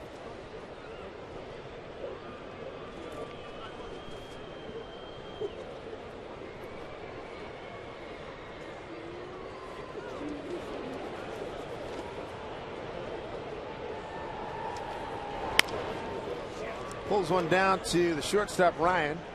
Throws out Torrealba. One out. Here's an Ask Mike question all the way from Saskatchewan. Thank you, Mark. How does playing a day game affect a player's routine?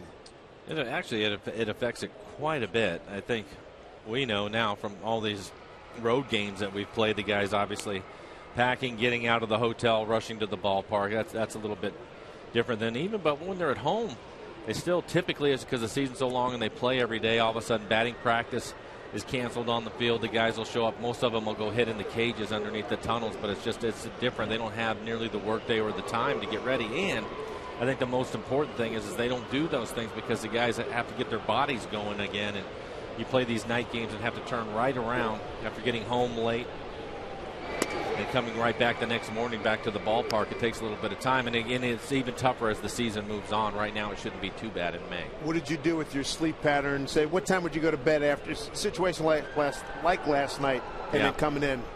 Well, most of the time you figure the games. This one fielded by Smoke, taking himself. You figure the games that the guys are off the field by 10 o'clock at night.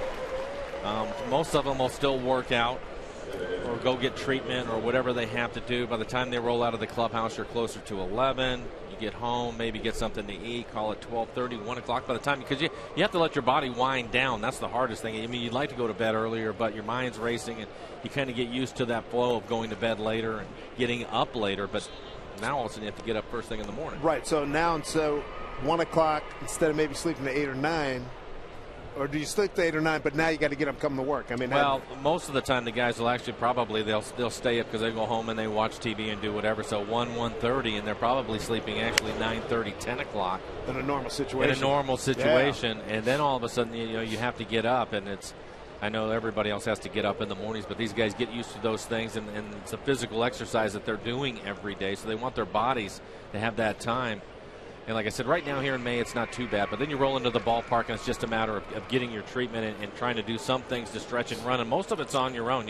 That's when, most managers as a professional expect you to get yourself ready. And I don't think that's asking too much. And it's a little bit tougher on the guys and their bodies, but both clubs have to do it, I think. But you'd like to have that time during the day to get moving around. And like I said, as the season moves on and these guys have all these little aches and pains that they deal with on a daily basis, they need that time during the day, but the day games take that away from you. So it's quite a bit different. 0-2 pitch sent to center field. Here comes Saunders gliding in, and he makes a catch. Good inning for Millwood. See if they're getting some runs. Saunders will lead it off when we get back. 1-0 Mariners.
Runs here right now. Let's take a look at the Mariners calendar, brought to you by Sleep Country USA.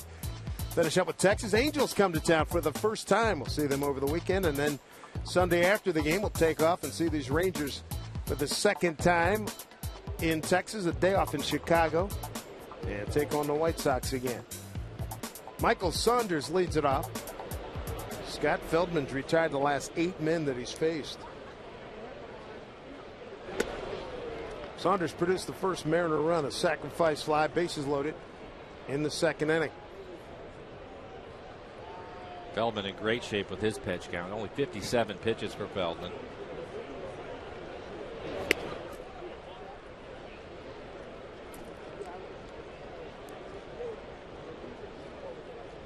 RBI for Saunders was his 15th.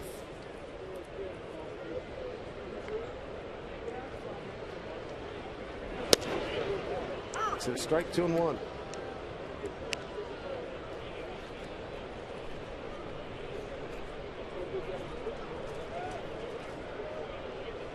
Tied for fourth with Smoke and RBI. Saunders.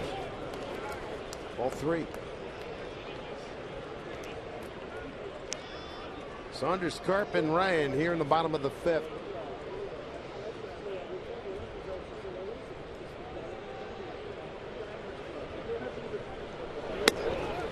Ball 4. Good start.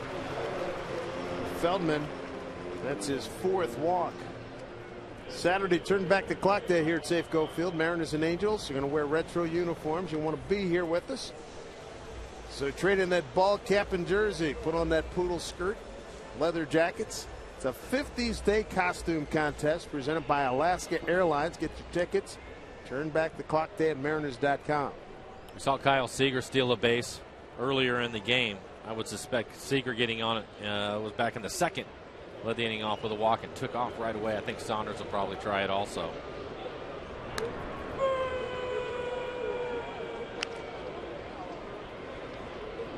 Feldman is not quick to the plate.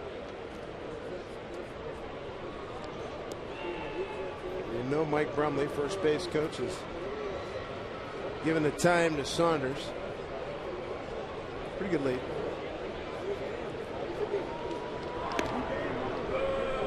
Saunders 5 out of 7 in base stealing. He's 1 stolen base behind each row as 6. And the thing that Brumley does an excellent job of, he picks something up, some little tell that the pitcher will give away to show whether he's going to home or going to try to throw over. He'll pick that up and let the guys know. So every little bit makes a difference. Mike pours over videotape before they take the field. And who passed the video room, home or away. And he's there just running. Coach, run it back again. Coach, run it back again. Just click, click, going back and forth, looking for every little thing. 0-1 to Carp with Saunders at first.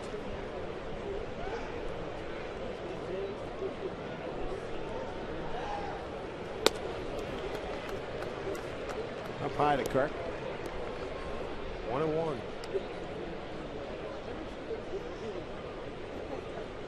Mr. G. Matt Gillick in attendance. Hall of Famer.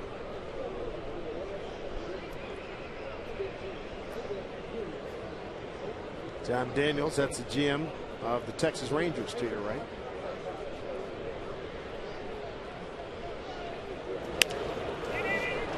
Going back, Andrus can't get it.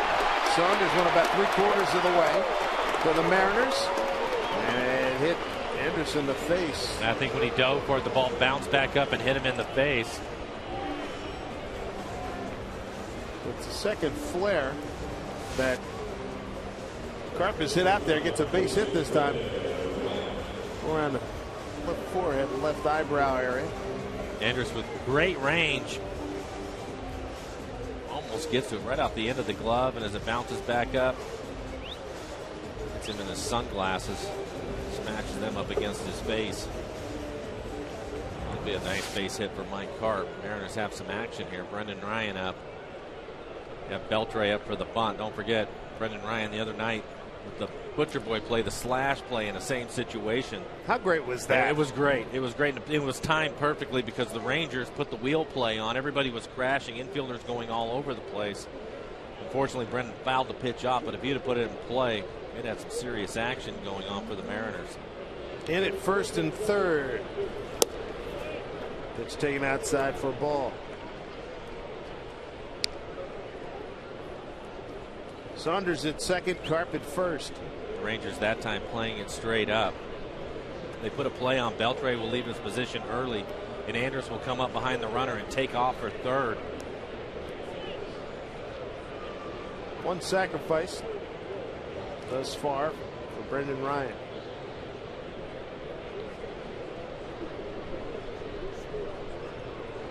Beltre in at third. All kinds of movement. Ball gets away. Saunders didn't see it. Now he does, and both runners advance. Right there, they faked the wheel play and tried to pick off. Michael didn't bite. And a poor throw from Feldman. He throws it into center field, helps the Mariners out. E4 on Kinsler not making a catch. You can see the Kinsler breaking in. That was after Andrus came up and took off, and Michael ducking. I don't blame him for that, but picks it up late. Certainly wouldn't have had any more than getting the third, and he makes his way down there. So 1-0 now to Ryan. Takes a long look at Jeff Datz, Ron Washington's club. Trailing 1-0. Mariners trying to capitalize here in this error by Kinsler. Infield comes up close. 1-0 count to Ryan. Big swing and a miss.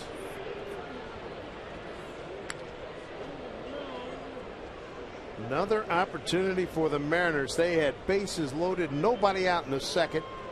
Got one run on the sacrifice fly by Saunders. Nobody out, second and third here in the fifth.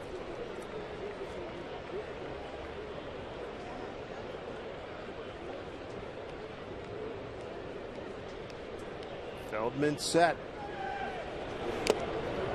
Fouled into the glove, 1-2. A couple of good two-seam fastballs from Feldman right on the inside corner. There you go. Take a look at the tracer. The second, third pitches right on the inside corner. Brendan swinging over the top of him.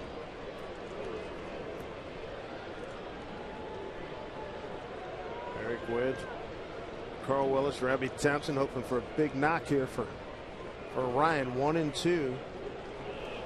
Saunders at third, Carp at second. 1-2 to Ryan.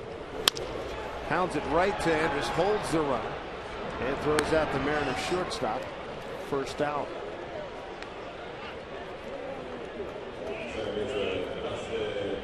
Start the third time around. Top of the order, here's Ackley. Strikeout and a fly to left. They'll probably just put Dustin on, the left-handed hitter. It'll bring up Liddy on deck. Ron Washington, I would guess, yeah, but they're going to put him on, set things up for the double play.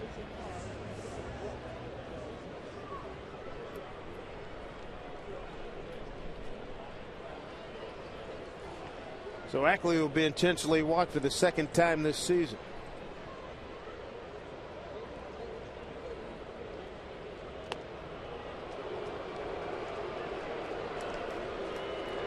I'm laughing because I look at Beltran.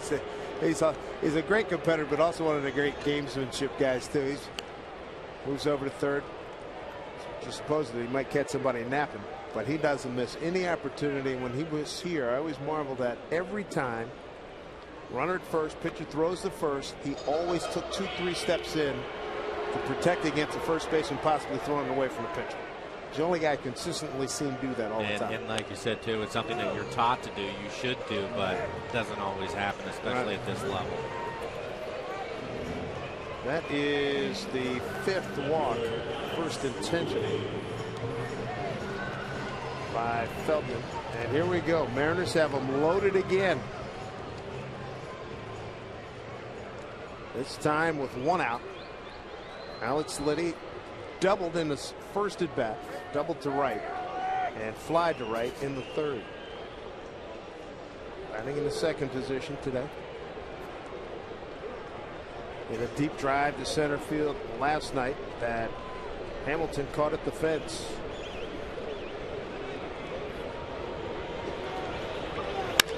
He hits this well. Left field, climb, get up, gone! A grand slam by Alex Liddy, jumping the first pitch. Beautiful. Alex Liddy with the salami. And the Mariners have a 5-0 lead on Texas.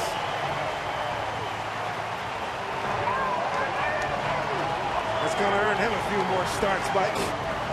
Everybody's already forgot about the fly ball earlier in the game. That's exactly right. He had a double his first time up.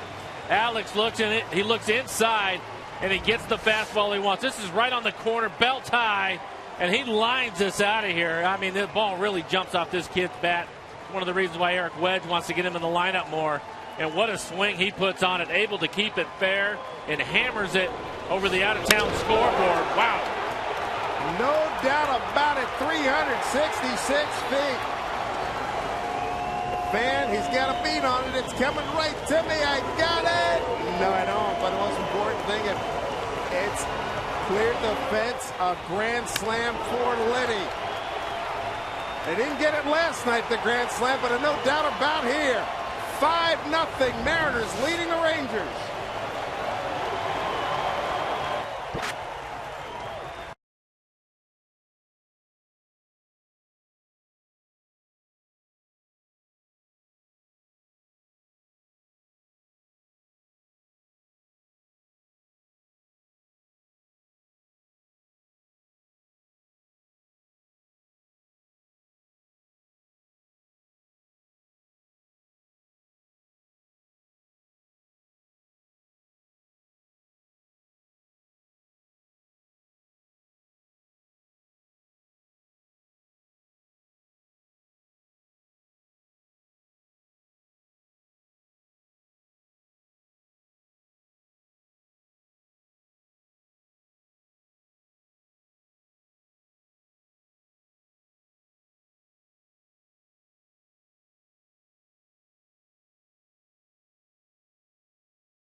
Today's Tracer Technology is brought to you by the Emerald Queen Casino, the entertainment capital of the Northwest.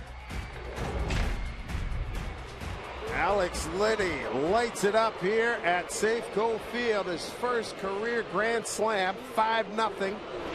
Mariners, Robbie Ross takes over for the Rangers here in the 5th. Still only one out.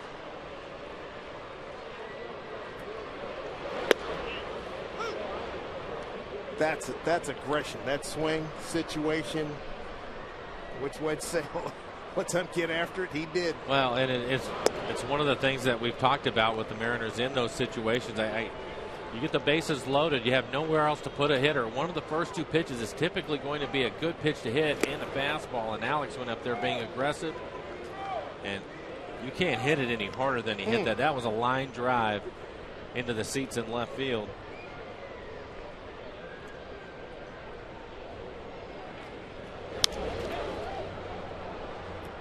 Inning started with a walk to Saunders.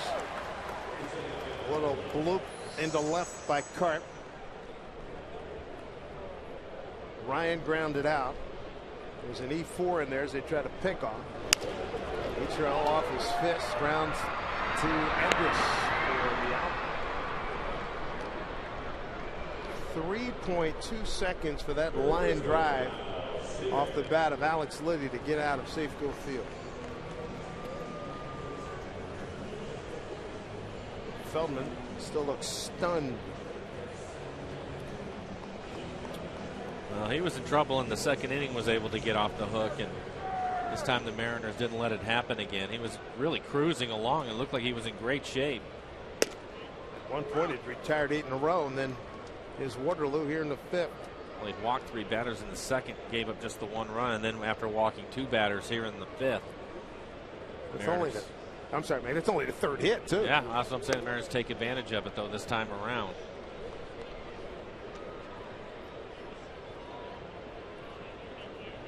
Well, gonna earn a lot more playing time, Mr. Liddy, the way he's swinging the bat. A double earlier in the ballgame. He's make that 2 for 3 as Seager flails at that pitch, 1-2.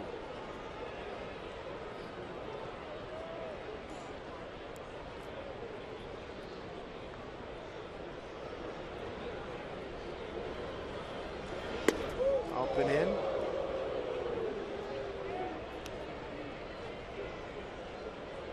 Two and two.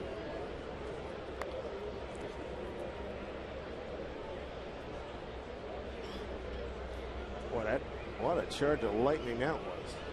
Home run by Liddy with the bases loaded. 2-2. Fly ball left field. Murphy backing up. Makes a catch, but in this inning, lots to like, lots to remember. Alex Liddy all over. A pitch from Scott Feldman, bases loaded with 1 out, and he leaves the yard for his first career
TexASEA.com at Bat12 app for your iPhone, iPad, Android, and Windows Mobile. Get live audio, pitch tracking, video highlights, and more. So text it BAT to 31826 or visit Mariners.com for details.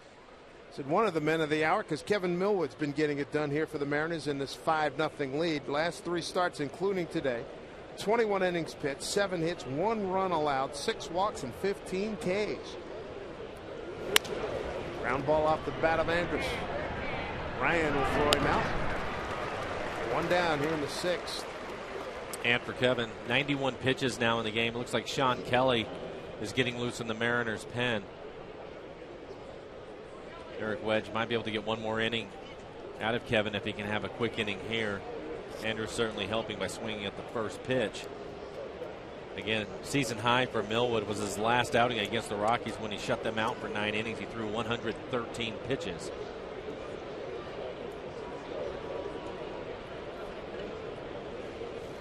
Shift on for Hamilton. 0 for 2 today.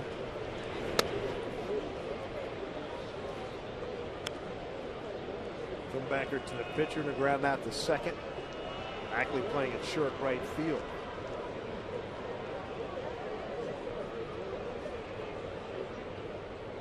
Bono to Hamilton.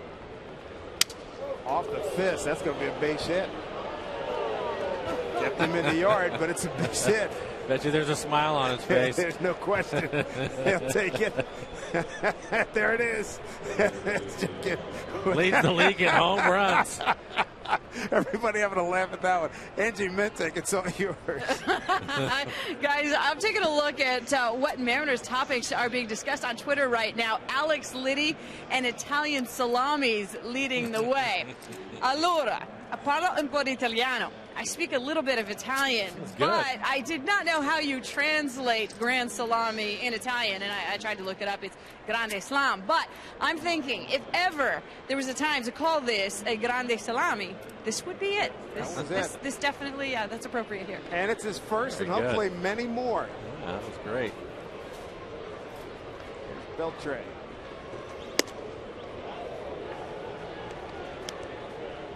Beltre with a double his last time up. He's 1 for 2.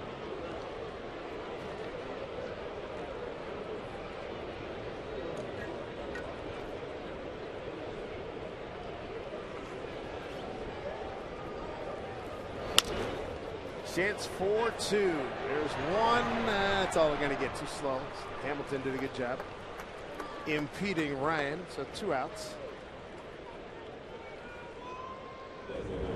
Running the sprint option here. Brendan Ryan doing the right thing when he catches it. Hamilton, because the ball wasn't hit hard, is right on top of him. Get the out, get out of the way. No chance to turn 2. Ackley ran that like the D end was crashing on him. Pitch it out to the running back going around. It's pretty good.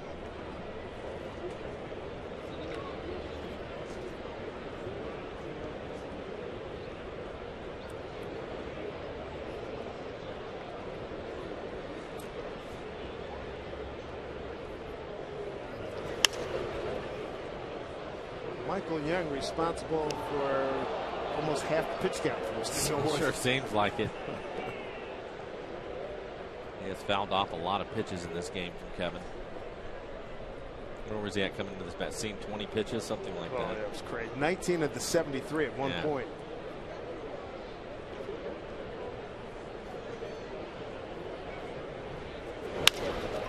Up the middle. Ryan's got the play. It beats Beltre to the bag. Good inning for Millwood. Gets through. As he strolls his way back to the dugout. He's got a 5-0 lead here at home at Safeco Field.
is presented by authority of the Seattle Mariners and may not be reproduced or retransmitted in any form, and the accounts and descriptions of this game may not be disseminated without the express written consent of the Seattle Mariners. Sun brightening up the day here at Safeco Field. Dave Sims, Mike Blowers, and the Root Sports crew. We've had a grand slam, the first of his career for Alex Liddy in the 5th inning. Blow this game out to a 5-0 lead for the Mariners. Michael Saunders with a sacrifice fly, bases loaded in the 2nd inning, accounted for the 1st run. Here's Montero, followed by Smoke and Saunders here in the 6th. Jesus thus far, a walk and a ground out the 3rd.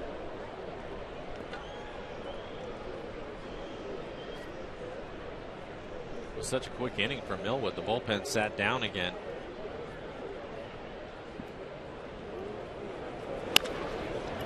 Sharply past the diving Beltre.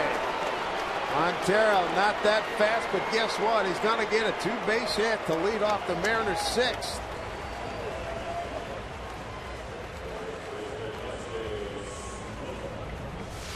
And for Montero, gets a pitch inside, hits it hard down the line. Catches a break as he gets out by the padding, has slowed it down.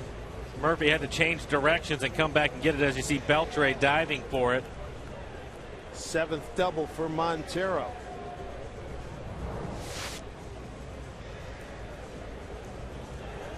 Robbie Ross, young man from Lexington, Kentucky, lives in Nicholasville, Kentucky. 22-year-old left-hander, taking over for Scott Feldman.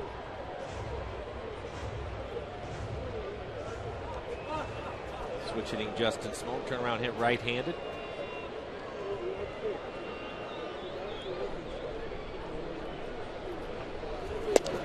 Strike one from Robbie Ross. On the ERA title in the Carolina League, and was the pitcher of the year in that league last year.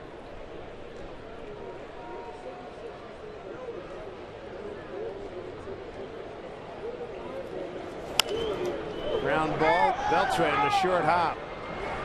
Throws out Smoke. Nice play.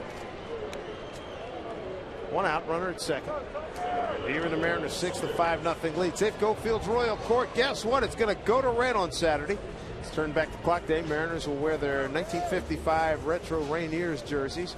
The King Court getting in the spirit for $30. You get your special edition Red Kings Court t-shirt, a K card, and a ticket to see King Felix take the mound against the Angels. Get your tickets for the Saturday's Red Kings Court at mariners.com/Felix. Here's Michael Saunders. Breaking ball for a strike. Sacrifice fly. A walk and a run scored for Saunders today.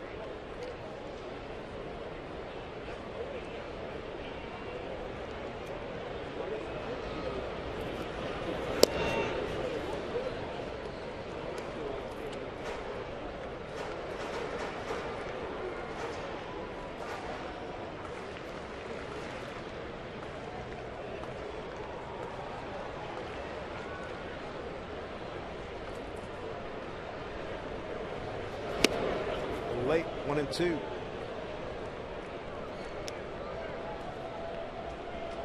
Unofficially, but I have the Mariners 1 for 6 with men in scoring position. But it was a big one. A home run from Alex Lee, grand slam. 1 and 2 strikes for Michael Saunders. 1 out. Montero at 2nd. Is that a play?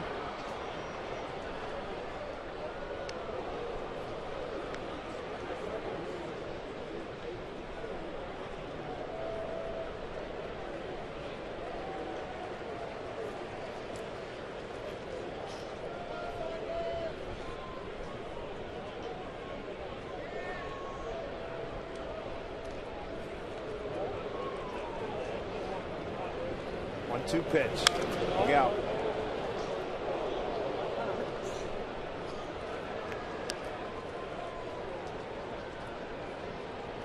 Mariners last year just 4-15 against the Rangers. They won 1 series. That was here in Seattle early May, when 2 out of 3.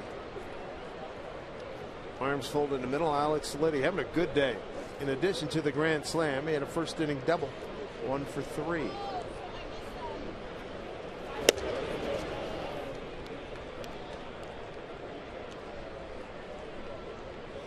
Well, Michael Saunders grinding this at bat out. 6th pitch, the 7th pitch of the at bat coming up. On Washington's team on the short end, 5-0. Mariners trying to get some more. 2-2. Strike him out. Let's check in with Angie Menting. Guys, right now the Boston Red Sox are trying to claw their way out of the basement in the AL East, while Baltimore has shocked everybody, leading the division. Earlier today, Red Sox and O's finishing up their 3-game series at Camden Yards. Top of the 8th, Boston up by 1. Former Mariner Scott Podsednik extends the lead with a solo shot to right field. It's his first home run of this season. Boston wins it 6-5 the final, guys. All right, Angie, thank you. Podsednik just called up in the last 24, 36 hours. I think the Red Sox now have 7 outfielders on their disabled list. Scott's going to get an opportunity to play. Yeah. Wears his pants in the old style, the way Carp is wearing his today. Just below the knee. In between, they win. 0-2 to Carp. Got a bloop base hit. Just off the glove of a diving Andrus. That was back in the 5th inning. He scored on the grand slam by Liddy.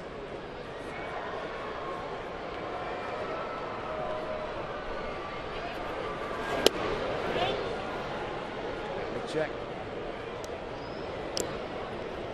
5 runs, 4 hits, and an error for the Mariners. Mill runs. Kevin Millwood's held the Rangers to 3 hits. They've committed 1 error. Carp's got a 1-2 count.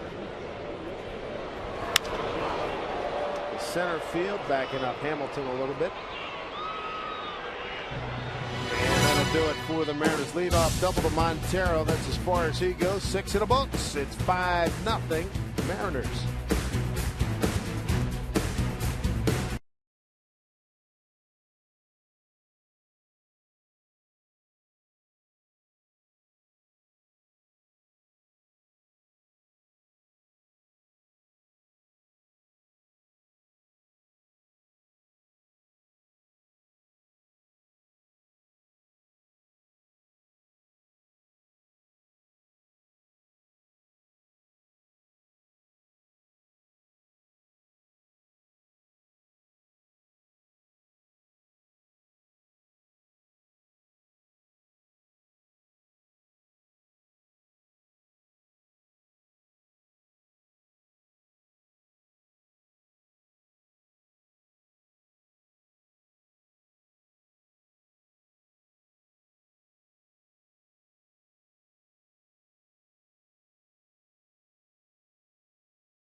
A 5-0, and a veteran in line to win his 3rd consecutive ball game. He was outstanding again. 6 innings pitched, just 3 hits. Only 1 walk for Kevin. Did not give up a run in the game. We take a look at Kevin Millwood. We thought that his fastball command was going to be big for him. He had it all working again today. There's a fastball in the outside corner to get a strike. Another one right here gets a ground ball right back to him. He's able to make the play. Kevin overall was really, really good. The slow curve for the strikeout of Murphy. 97 pitches, 60 of them for strikes. He is on quite a run. That is 3 excellent ball games in a row for Kevin Millwood. As we take a look at our Nissan shift to the bullpen, it'll be Lucas Litke. See what he's done this year. 10 2/3 innings, 12 strikeouts, 7 walks. Has not given up an earned run. And my guess would be he is going to face one batter. I'll get a pinch hitter now. Gentry will pinch hit for Murphy. Craig Gentry going to pinch hit. Leading off here in the top of the 7th. This is a 6-hole. Pinch hits for David Murphy. Nelson Cruz and Irvi Torrealba the follow. Mariners lead 5-0. They get a run in the second. They loaded them up, nobody out. Came away with just a sacrifice fly by Saunders. Then the opportunity presented itself again in the fifth. They loaded them up, and Alex Liddy took one over the hand-operated scoreboard for a grand slam. That thing was smoked. Millwood only one run allowed in his last 3 starts, covering 22 innings. Yeah, he's been spot on. Kyle Seager having to play even with the bag at third. Gentry can fly. Just trying to make him swing the bat, take the bunt away from him.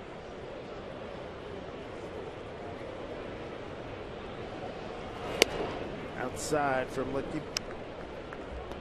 Gentry a .323 hitter. Homer 10 RBIs. 0 for 3 as a pinch hitter.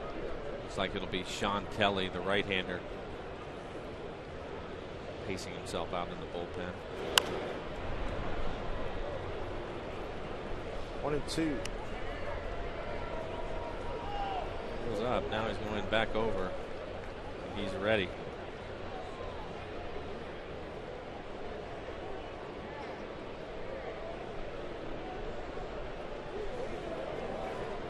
And Jason catching a break today. Eric Wades told a funny story about a couple of days ago when Jason and Montero in the game, and they need somebody to go down the bullpen and do some warm up, some of the guys in the bullpen, and you better get, he turned to Robbie Thompson, you better get somebody ready. Having already anticipated, Mr. Kawasaki had full gear on down at the other end of the dugout. He said, go ahead, go out, run out. This is on the road the other day. Red said he was cracking up. Well, we saw him on the road trip. He was working on blocking some balls, and Jeff Dad's had him out working on him as the emergency catcher. It did. Matter of fact, that was in Tampa, that one road trip. Yeah, they had him down catching a couple of bullpens. Yep. Ever ready. 2-2 to Gentry. Lifted to right. Piece of cake for Ichiro. 1 out here in the 7th. Ride Sound Transit. Save on gas and parking. Plus help the environment. Visit soundtransit.org for details. Wedge going to make another pitching change. Bring the right-hander. Sean Kelly. Pitch to Nelson Cruz. And Wedge coming out with a 5-0 lead.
Tracer technology is brought to you by the Emerald Queen Casino, the entertainment capital of the Northwest. Well, Lucas Litke did his job. Go get your one man, and we'll see you tomorrow. And he gets it done. Gets Gentry to fly out to right. He's been outstanding. Sean Kelly takes over. John has pitched well lately. Of course, fastball will be 93, 94. Good slider. ERA at 3.5. Quick one to Nelson Cruz. Cruz fouled out to each row, flied out to each row.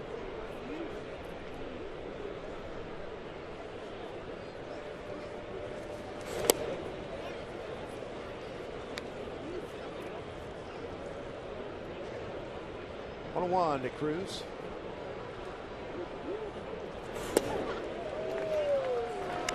Kelly's been on a nice little roll lately.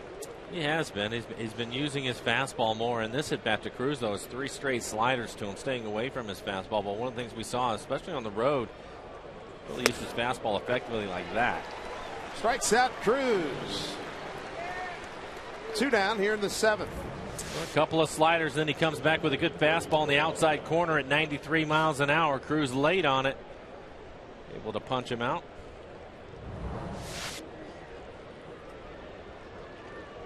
Bring up the catcher, Yorvi Torrealba. Reached on a now forgotten fly ball to left and into the corner that Liddy couldn't corral. And a ground out to short.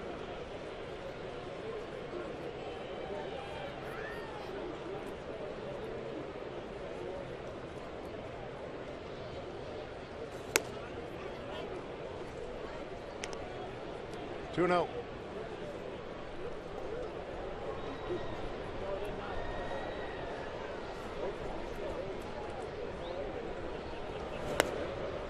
Three and 0.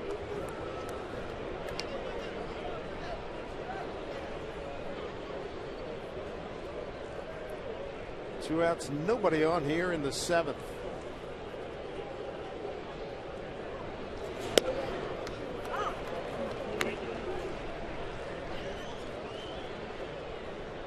Charlie Furbush, you can see him. Rian Ryan warming up, and Tom Wilhelmsen in the bullpen. And Kelly loses Torrealba, all 4. And I'll bring up Mitch Moreland as your bullpen.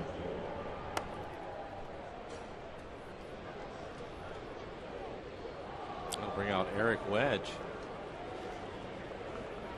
Going to get Charlie Furbush. Once his left-hander, 3rd pitcher of the inning for the Mariners. They lead it 5-0, 2 outs here in the top of the 7th.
ERA.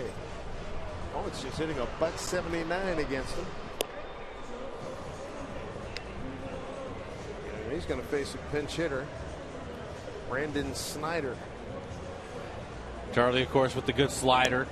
Fastball will be 91, 92 miles an hour. His job to get a pretty good look. Oh, they're going to have a pinch hitter now. He gets Snyder. Yeah, Snyder. Ron Washington using his bench here today. Cross Gentry and Snyder off the list now. That leaves him Napoli and Gonzalez left on his bench.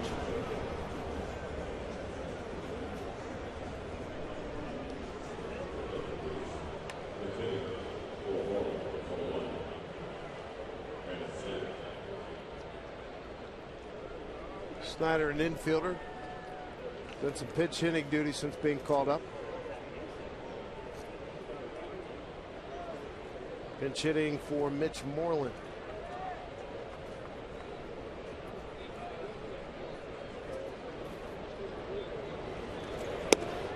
Good looking breaking ball by Furbush, strike one. Snyder swung the bat well for the Rangers. 333 average, 3 home runs, 8 RBIs in the limited time that he's had to play. 19 games.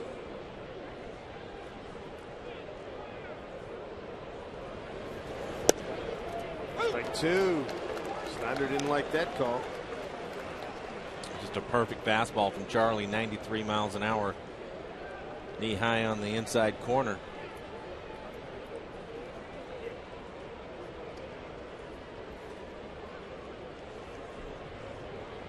The 0-2.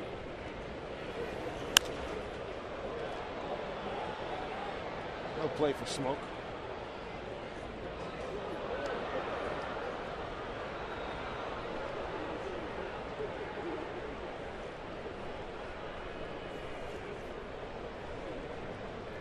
Right of South Portland, Maine, Charlie Furbush. A nice job coming out of the bullpen for the Mariners.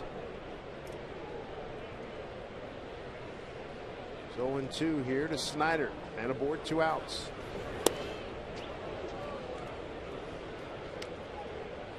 One and two.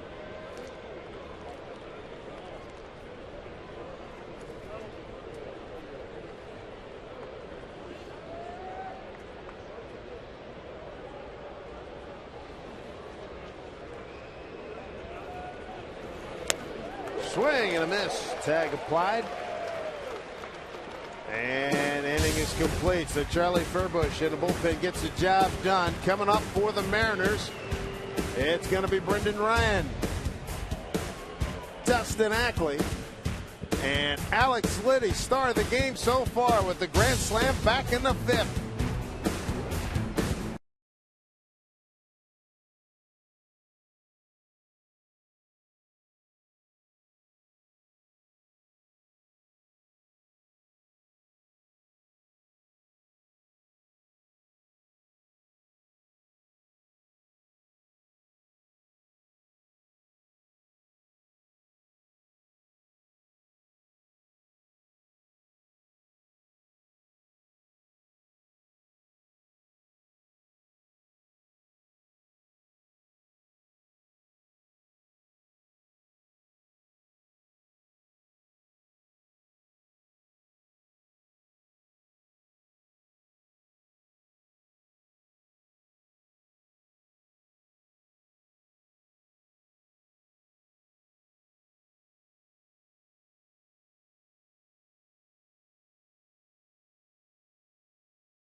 Big brought to you by Washington's Lottery and the Department of Imagination, encouraging you to imagine bigger when you play the lottery. Visit us on Facebook or tweet what you do to Twitter, hashtag #IFWon. Who knows, you might even see your tweet appear on TV during an upcoming game. Got some defensive changes for the Texas Rangers. Craig Gentry takes over in center field. Moving from center to left is Josh Hamilton. And new first baseman as Koji Yahara takes over on the mound. First time we're seeing him in the series. His numbers, a 1.26 ERA, 14 in the third, 16 strikeouts, only 1 walk. Bonus average 140. He does not throw hard, try to keep the ball on the ground, but you like to see those strikeout totals for him. Changing speeds. Brandon Snyder takes over at first base. In the outfield is Hamilton, Gentry, Cruz. Infield, Beltre, Andrus, Kinsler, and Snyder. Brendan Ryan's going to lead it off. Here in the home seventh, 5-0 Mariners. And Ryan fouls one off.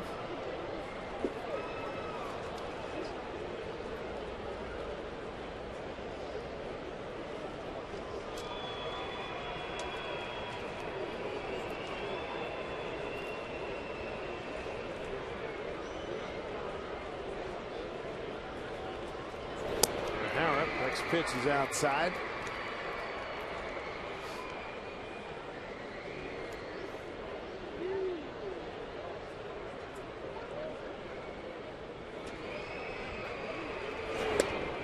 Japanese pitching represented quite well in this staff here with the Rangers. Yu Darvish, Koji Ihara, and Yoshinori Tateyama. Tateyama was called up right at the beginning of the series. To center field, Gentry can really run. Can he get to it? Yes, he does. Hey fans, there's a new bobblehead in town and you don't want to miss it. Friday marks the first ever Dustin Ackley bobblehead night. The first 20,000 fans take home the Mariners' second baseman's debut bobble, courtesy of Root Sports. Get tickets to Dustin Ackley bobblehead night at mariners.com.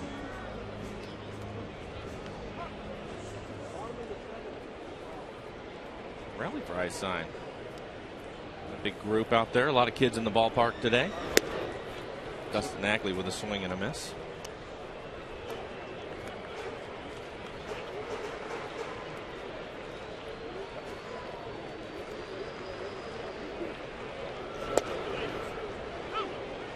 Dustin's really done a nice job for the Mariners hitting in that leadoff spot.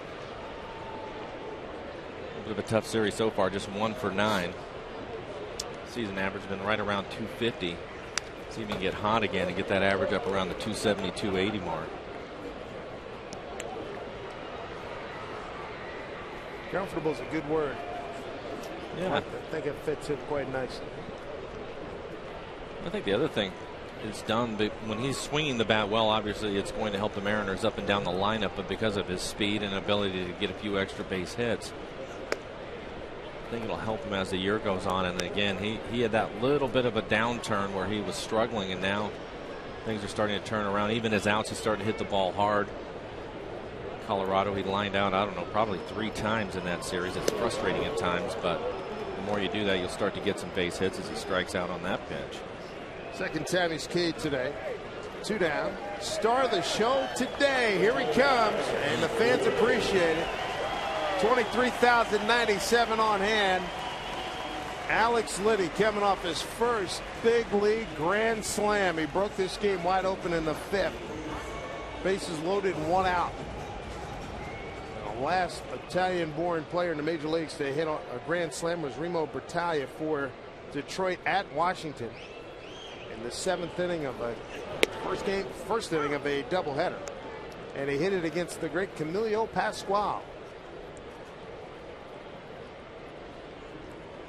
Pascual, good pitcher with the Senators, and then moved with them to Minnesota.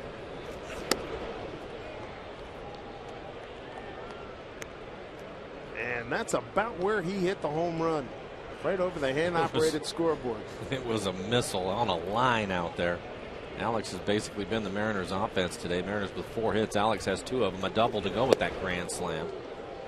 Here's another look at what he did. Boy, that was a big moment. The Mariners needed it, too. Watch how quickly he just slams the door on an inside fastball.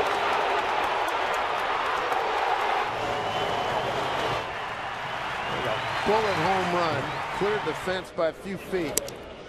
It was really touched up. 2-2.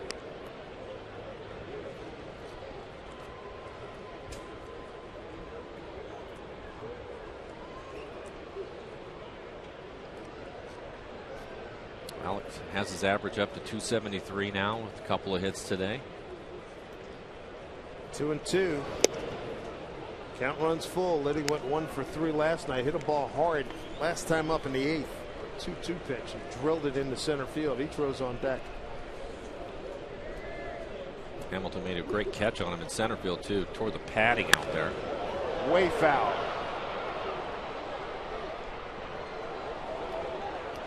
Well, he was the guy that was regularly hitting 30 home runs in the minor leagues.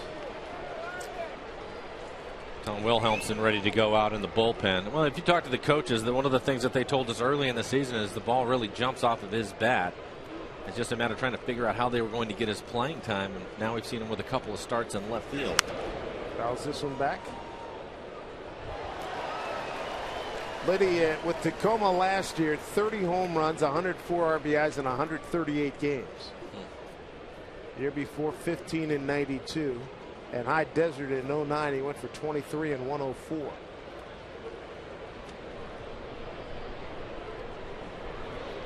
Three-two pitch.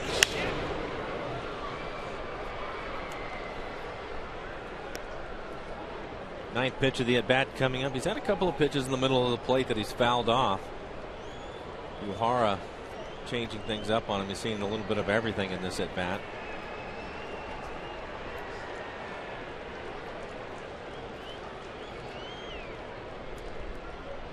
3-2 pitch again to Liddy. Fouled it off again.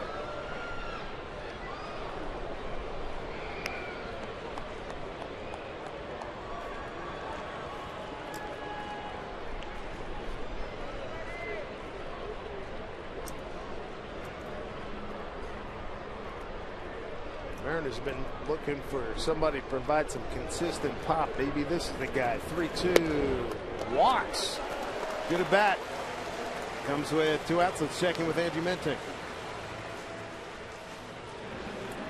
Guys, the last time we checked in with Tampa Bay and Toronto, that game was tied. They were not able to get this one done in regulation, and it wasn't decided until the 11th inning. All knotted up at 4 apiece at Tropicana Field, and B.J. Upton rips a double out into left field. Rich Thompson cruises from first base all the way touch home. The Rays win it in extra frames, 5-4. Dave? All right, thank you, Angie. Here's Ichiro. Fouls one back. Ichiro tonight, a soft line drive that turned into a double play when Liddy doubled off, wandering off a second back in first inning. A ground out to third, and a ground out to short.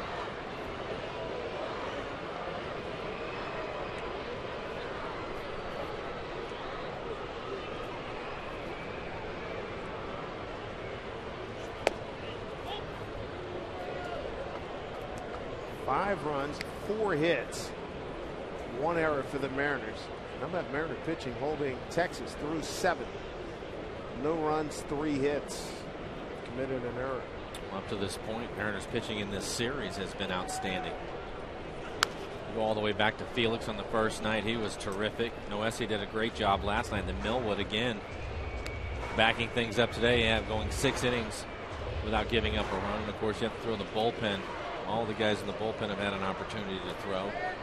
But pitching has been terrific in this series.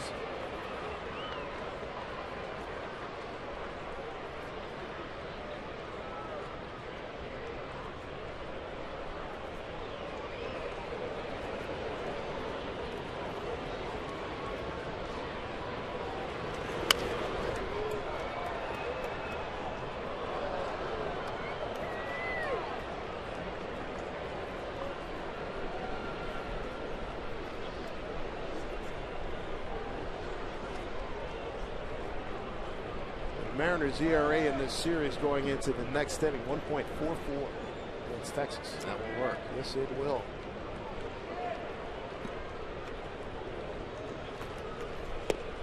Struck him out. Not a good day for Ichiro. 8 Ks. That ends the 7th. To the 8th inning we go. A 5-0 Mariner lead. Tom Wilhelmsen coming in.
Sports is brought to you by Snoqualmie Casino, Seattle's premier entertainment, gaming, and dining destination.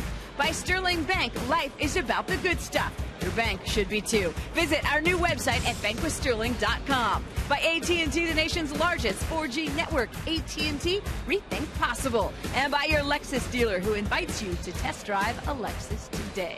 Guys? Thank you, Angie. Mariner pitching's been outstanding against this Texas Ranger ball club coming into this, the 8th inning of a 5-0 Mariner lead, highlighted by Alex Liddy's 5th inning grand slam. Tom Wilhelmsen takes over. Mariner ERA to this point 1.44 against Texas as Casper Wells takes over in left field for Alex Liddy. Top of the order here for Texas against Tom Wilhelmsen. Goes one by Seager, base hit.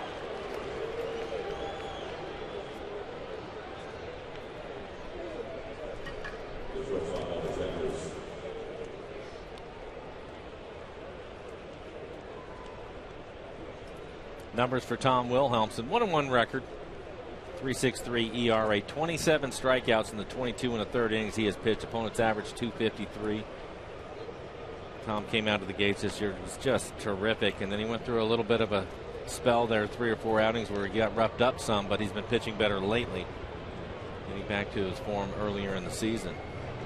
4th hit today for Texas. Kinsler at first, and just fouls one back. Elvis a strikeout looking, ground out to second, and a ground out to short.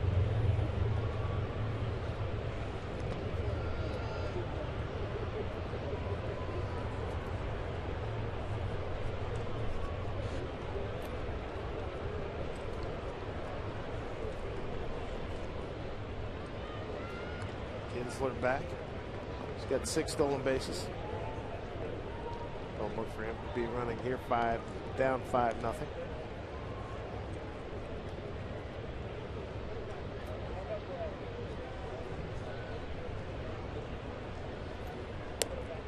Breaking ball misses. 1-1.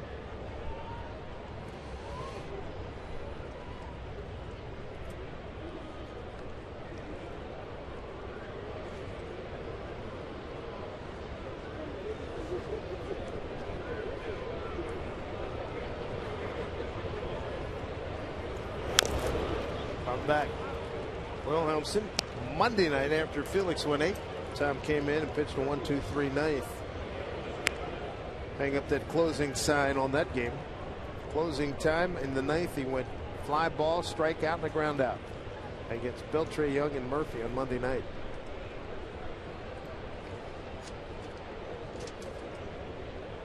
Alexi Ogando, hard-throwing right-hander, getting loose in the Rangers' pen. Kinsler takes off. Throw by Montero. Oh, he's in there safely. That was a great throw by Montero. Take a look at this as he slides in. See if Brendan Ryan is able to get the tag down in time. Catches it straight down with the tag. It's close, but call will go Kinsler's way as he gets a stolen base. Number 7 in 11 attempts. 2-2 is the count. Elvis Andrus. Breaking ball hit down to Seager, but foul. One of the better throws we've seen from Montero. Pitch down and away. Tough pitch to throw on. Comes up. Is able to get his feet around, square up his shoulder, and makes a strong throw. Again, Jesus working hard with Jeff Datz. Boy, that was close. Working hard with Jeff Datz. There's Jeff. Trying to work on his footwork and continue to improve. And that's one of the better throws we've seen from him. He has the arm strength back there. It's just working on his feet. Full count. Good sign.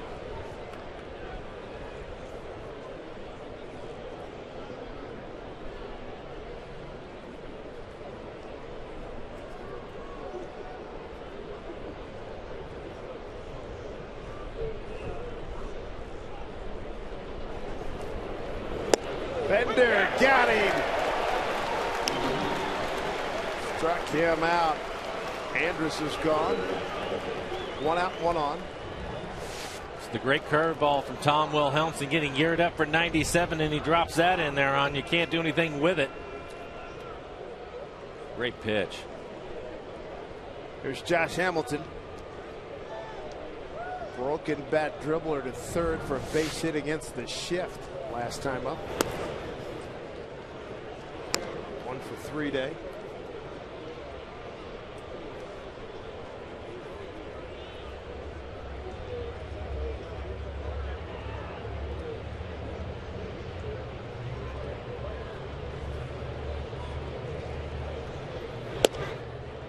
Two and 0.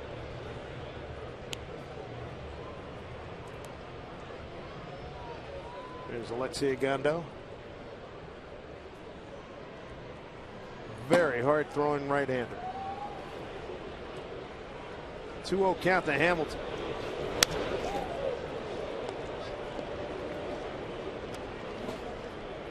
Two and 1.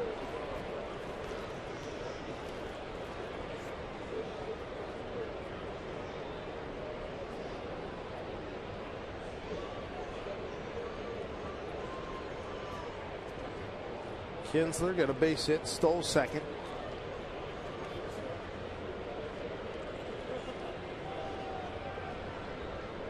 Two on pitch.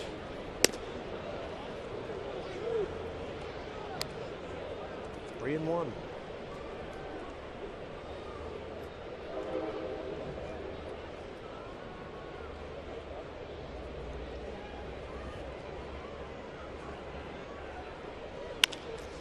That is a fair ball past Smoke. Fans do not touch it. Scoring is Kinsler. RBI double for Hamilton.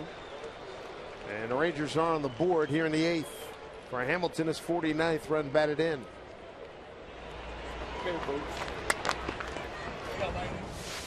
Gets into a hitter's count. Turns on a 94-mile-an-hour fastball right over the bag. Justin Smoke goes down to try to make the backhanded play. It'll get by him. Tom's going to have to start working ahead in the count. These guys can hit a fastball even at 97 miles an hour. Beltre bails on that breaking ball. Misses.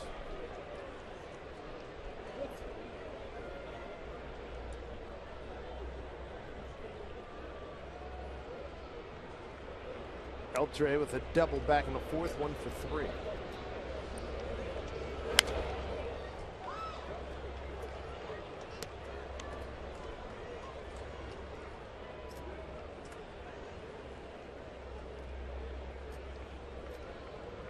That base hit from Hamilton, the Rangers 1 for 7 with men in scoring position.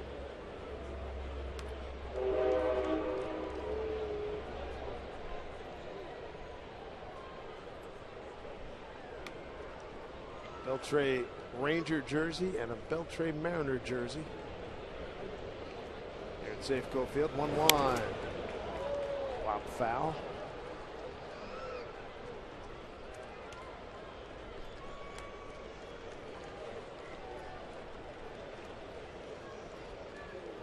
That is Brendan Toft on the right.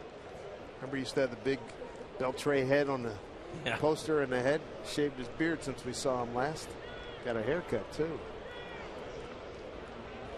Dominican flag on the shoulder. Huge Beltre fan. High drive, deep left field. Long run Wells tracking and watches it leave the yard. A 2-run shot by Beltre. 5-3 ball game. For Beltre, his 9th home run.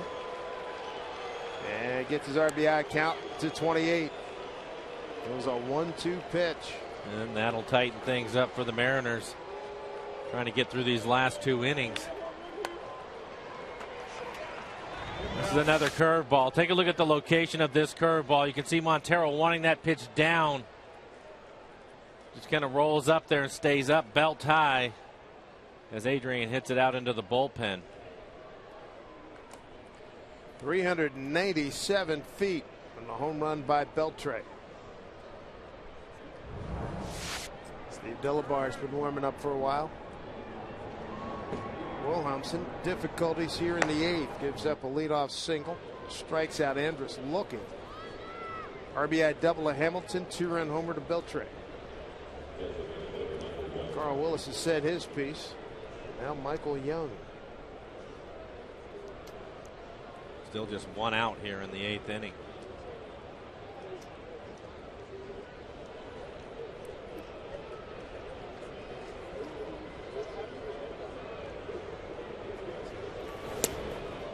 Way outside. Ball 1. Yeah, Tom, 5 batters he's faced. 1 first pitch strike to those hitters.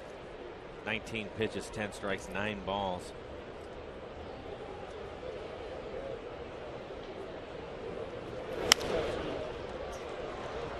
Playable. Ackley takes charge. 2 outs.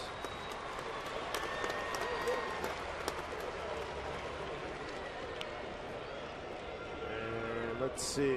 Now Gentry came back out. They had Napoli out there. And now Gentry will go ahead and hit.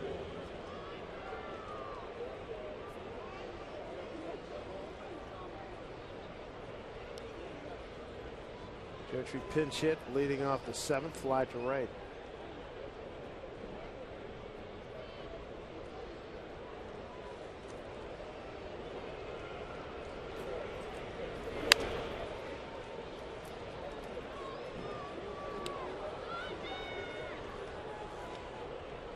Home run given up by Tom, the 3rd of the season.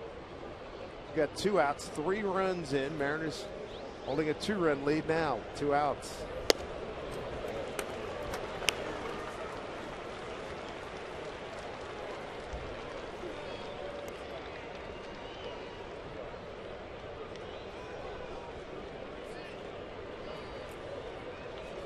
Yu Darvish. Mariners got to him in the 1st inning. Wilhelmsen, nice bounce back to get Gentry on 3 pitches. Damage done though. Hamilton an RBI double, a 2-run homer by Beltre. They've closed the gap. It's a 5-3 Mariner lead.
Bottom of the 8th, the Mariners lead it now just by 2. Hi, everybody. Angie Mentink here at the Ford Sports Desk. Coming up in Mariners postgame, we hope to talk to Alex Liddy. We'll also listen in on the skipper. You guys are not off the clock upstairs as well. We'll check in with you, but we also want to hear from you out there. Text your thoughts, 733-733. What we want to know is what's been the highlight for you so far in this series. Alex Liddy's Grand Slam, that's probably a pretty good one. About Felix and Adrian Beltre the other night. Maybe we're mad at Adrian Beltre now, though, guys. Maybe we want to shy away from that. Back upstairs to you.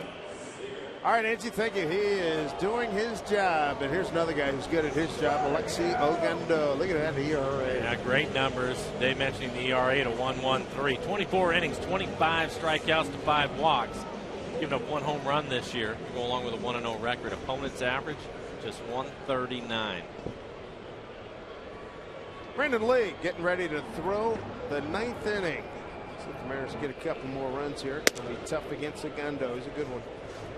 Seager, Montero, and Smoke here bottom of the 8th.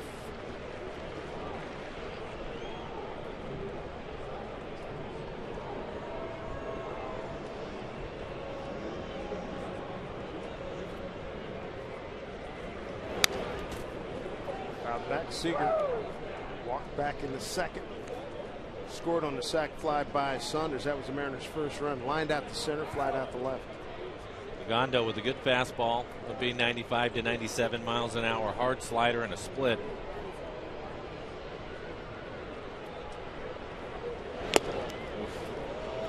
Giddy up.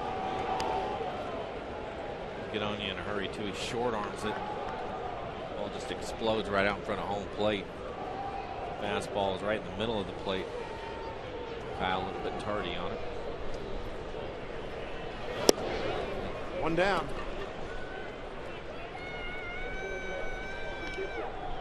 This day in Mariner history. Mr. Mariner, Alvin Davis. 5th home run in 5 consecutive Kingdome games. Blows out the Red Sox 14-3. Bill Swift. Complete game 3 hitter and 103 pitches. Bill Swift, heavy sinker. Keep the ball on the ground. Played for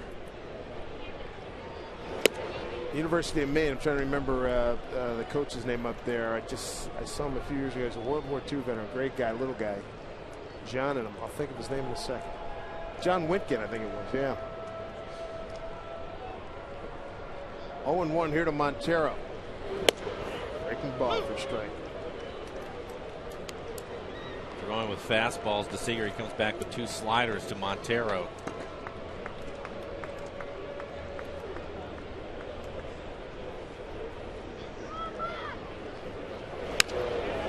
Center field, Gentry is on the case. Fought the sun. 2 outs. Bring up Justin Smoke. 2 outs here in the 8th. Alex Liddy, the star hitter today for the Mariners. A first inning double, but the big blow grand slam in the 5th.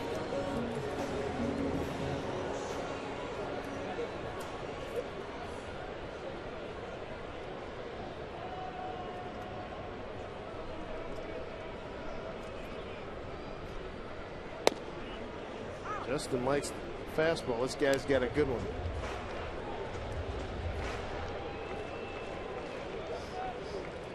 Smoke today. A walk, line out to right, and the ground out to third. Lifted into the bat, backhanded by Snyder, flips to a gun, and that was a quick inning. 9th inning coming up. Wednesday afternoon BLT. He's got a 2-run cushion.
first major league grand slam. Big part of this Mariner 5-3 lead against the Texas Rangers.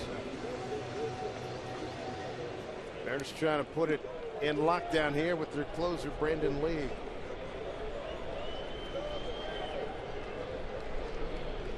Saw League on Sunday in Colorado. First pitch strike to Cruz, 6-4 win. Gave up 4 hits, 2 runs, both earned, and struck out 1. Big key for Brandon is commanding his fastball early in the count so he can get to his split slider. Spike that split. That's been the thing. He hasn't had a real good feel for that pitch, and that's really tough on him when you get down to just having to deal with a fastball as a hitter.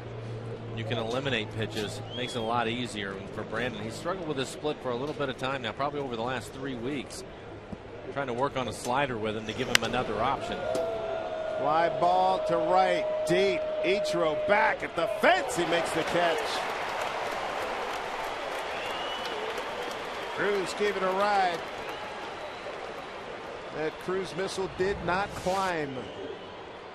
Again, it's a fastball middle of the plate. Nelson Cruz with power to all fields takes this one right up against the fence. Ichiro thought he was going to have to jump for it, but it's right in front of the fence. Take a look at our McDonald's Supermo.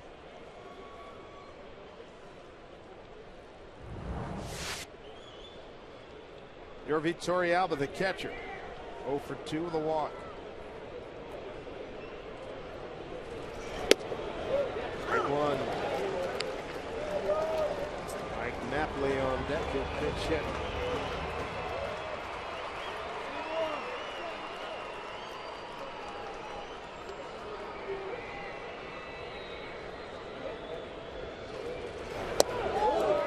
Pitch by Brandon Lee.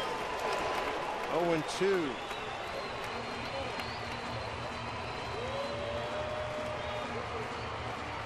That looked like his slider.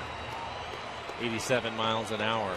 Again, trying to give him another option, and the split isn't working for him. Way ahead, 0-2. Looked like Montero's getting a little bit more comfortable catching that pitch, dealing with that pitch. Yeah, I think so. And again, it just comes with time. The more he's out there, the more he's going to know what to expect from him. That last split finger that he threw was a little bit more of what you want to see from him. Something closer to the plate, see if you can get the hitter to swing at it. 1-2 pitch. Popped up, back up this way, right in front of us. Good fastball from League at 97 miles an hour.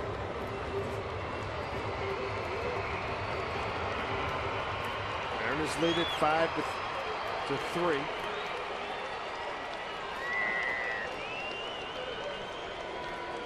One and 2 to Torrealba. Swing and a miss. Down he goes. 2 outs.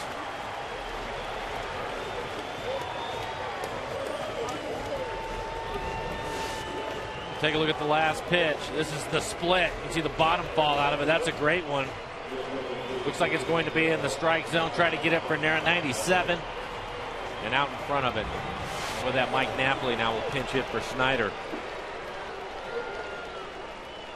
Napoli pinch hits here in the ninth. 2 outs. Mariners up by 2. Strike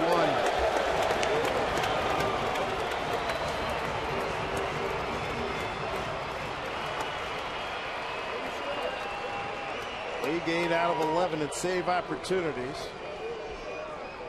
He's ahead of Napoli. And he's further ahead at 0-2.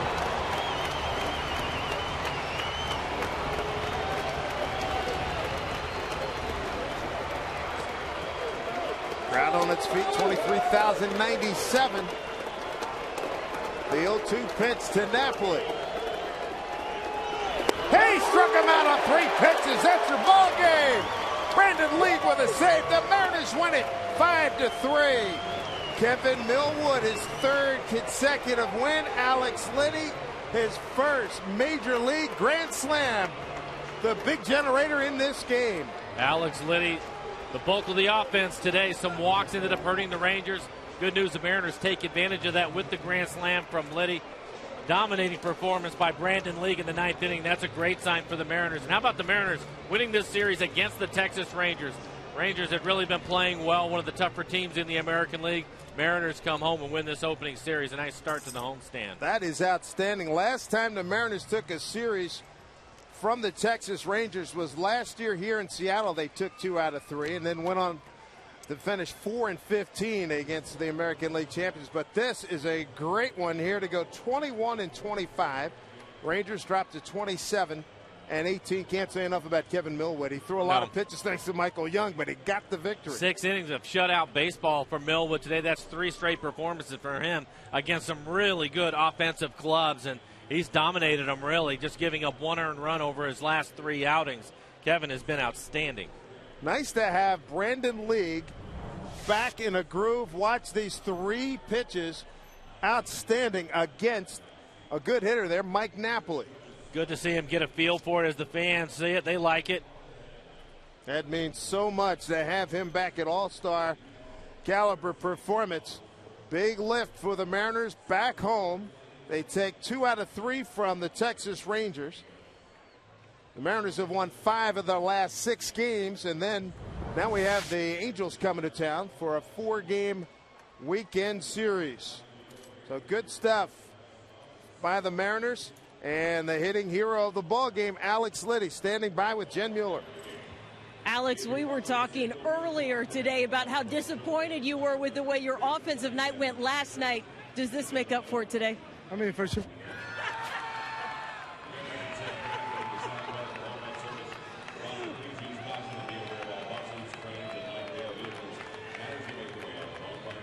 And thankfully, the reinforcements are being caught. No.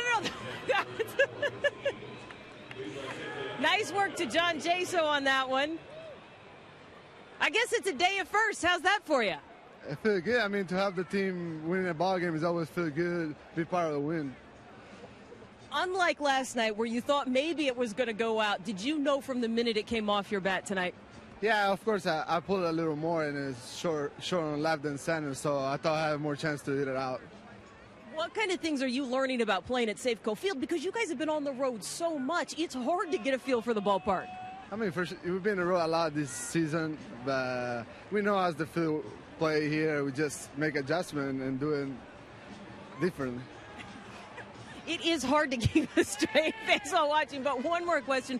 Switching to defense, we were chatting just a couple of minutes ago about the play that you made. We're trying to make it the wall. What'd you learn about fielding a play like that? You gotta be aware where the fans gonna be. I kind of got scared from the fans, and then I lost a little bit on the bright of the sun. But I'm still learning out there, so I'm trying to keep working on it and get better. I guarantee you nobody is going to remember that. They will remember this, and they will remember the Grand Slam. Congratulations, Alex. Thank you. All right, there you go, Brad.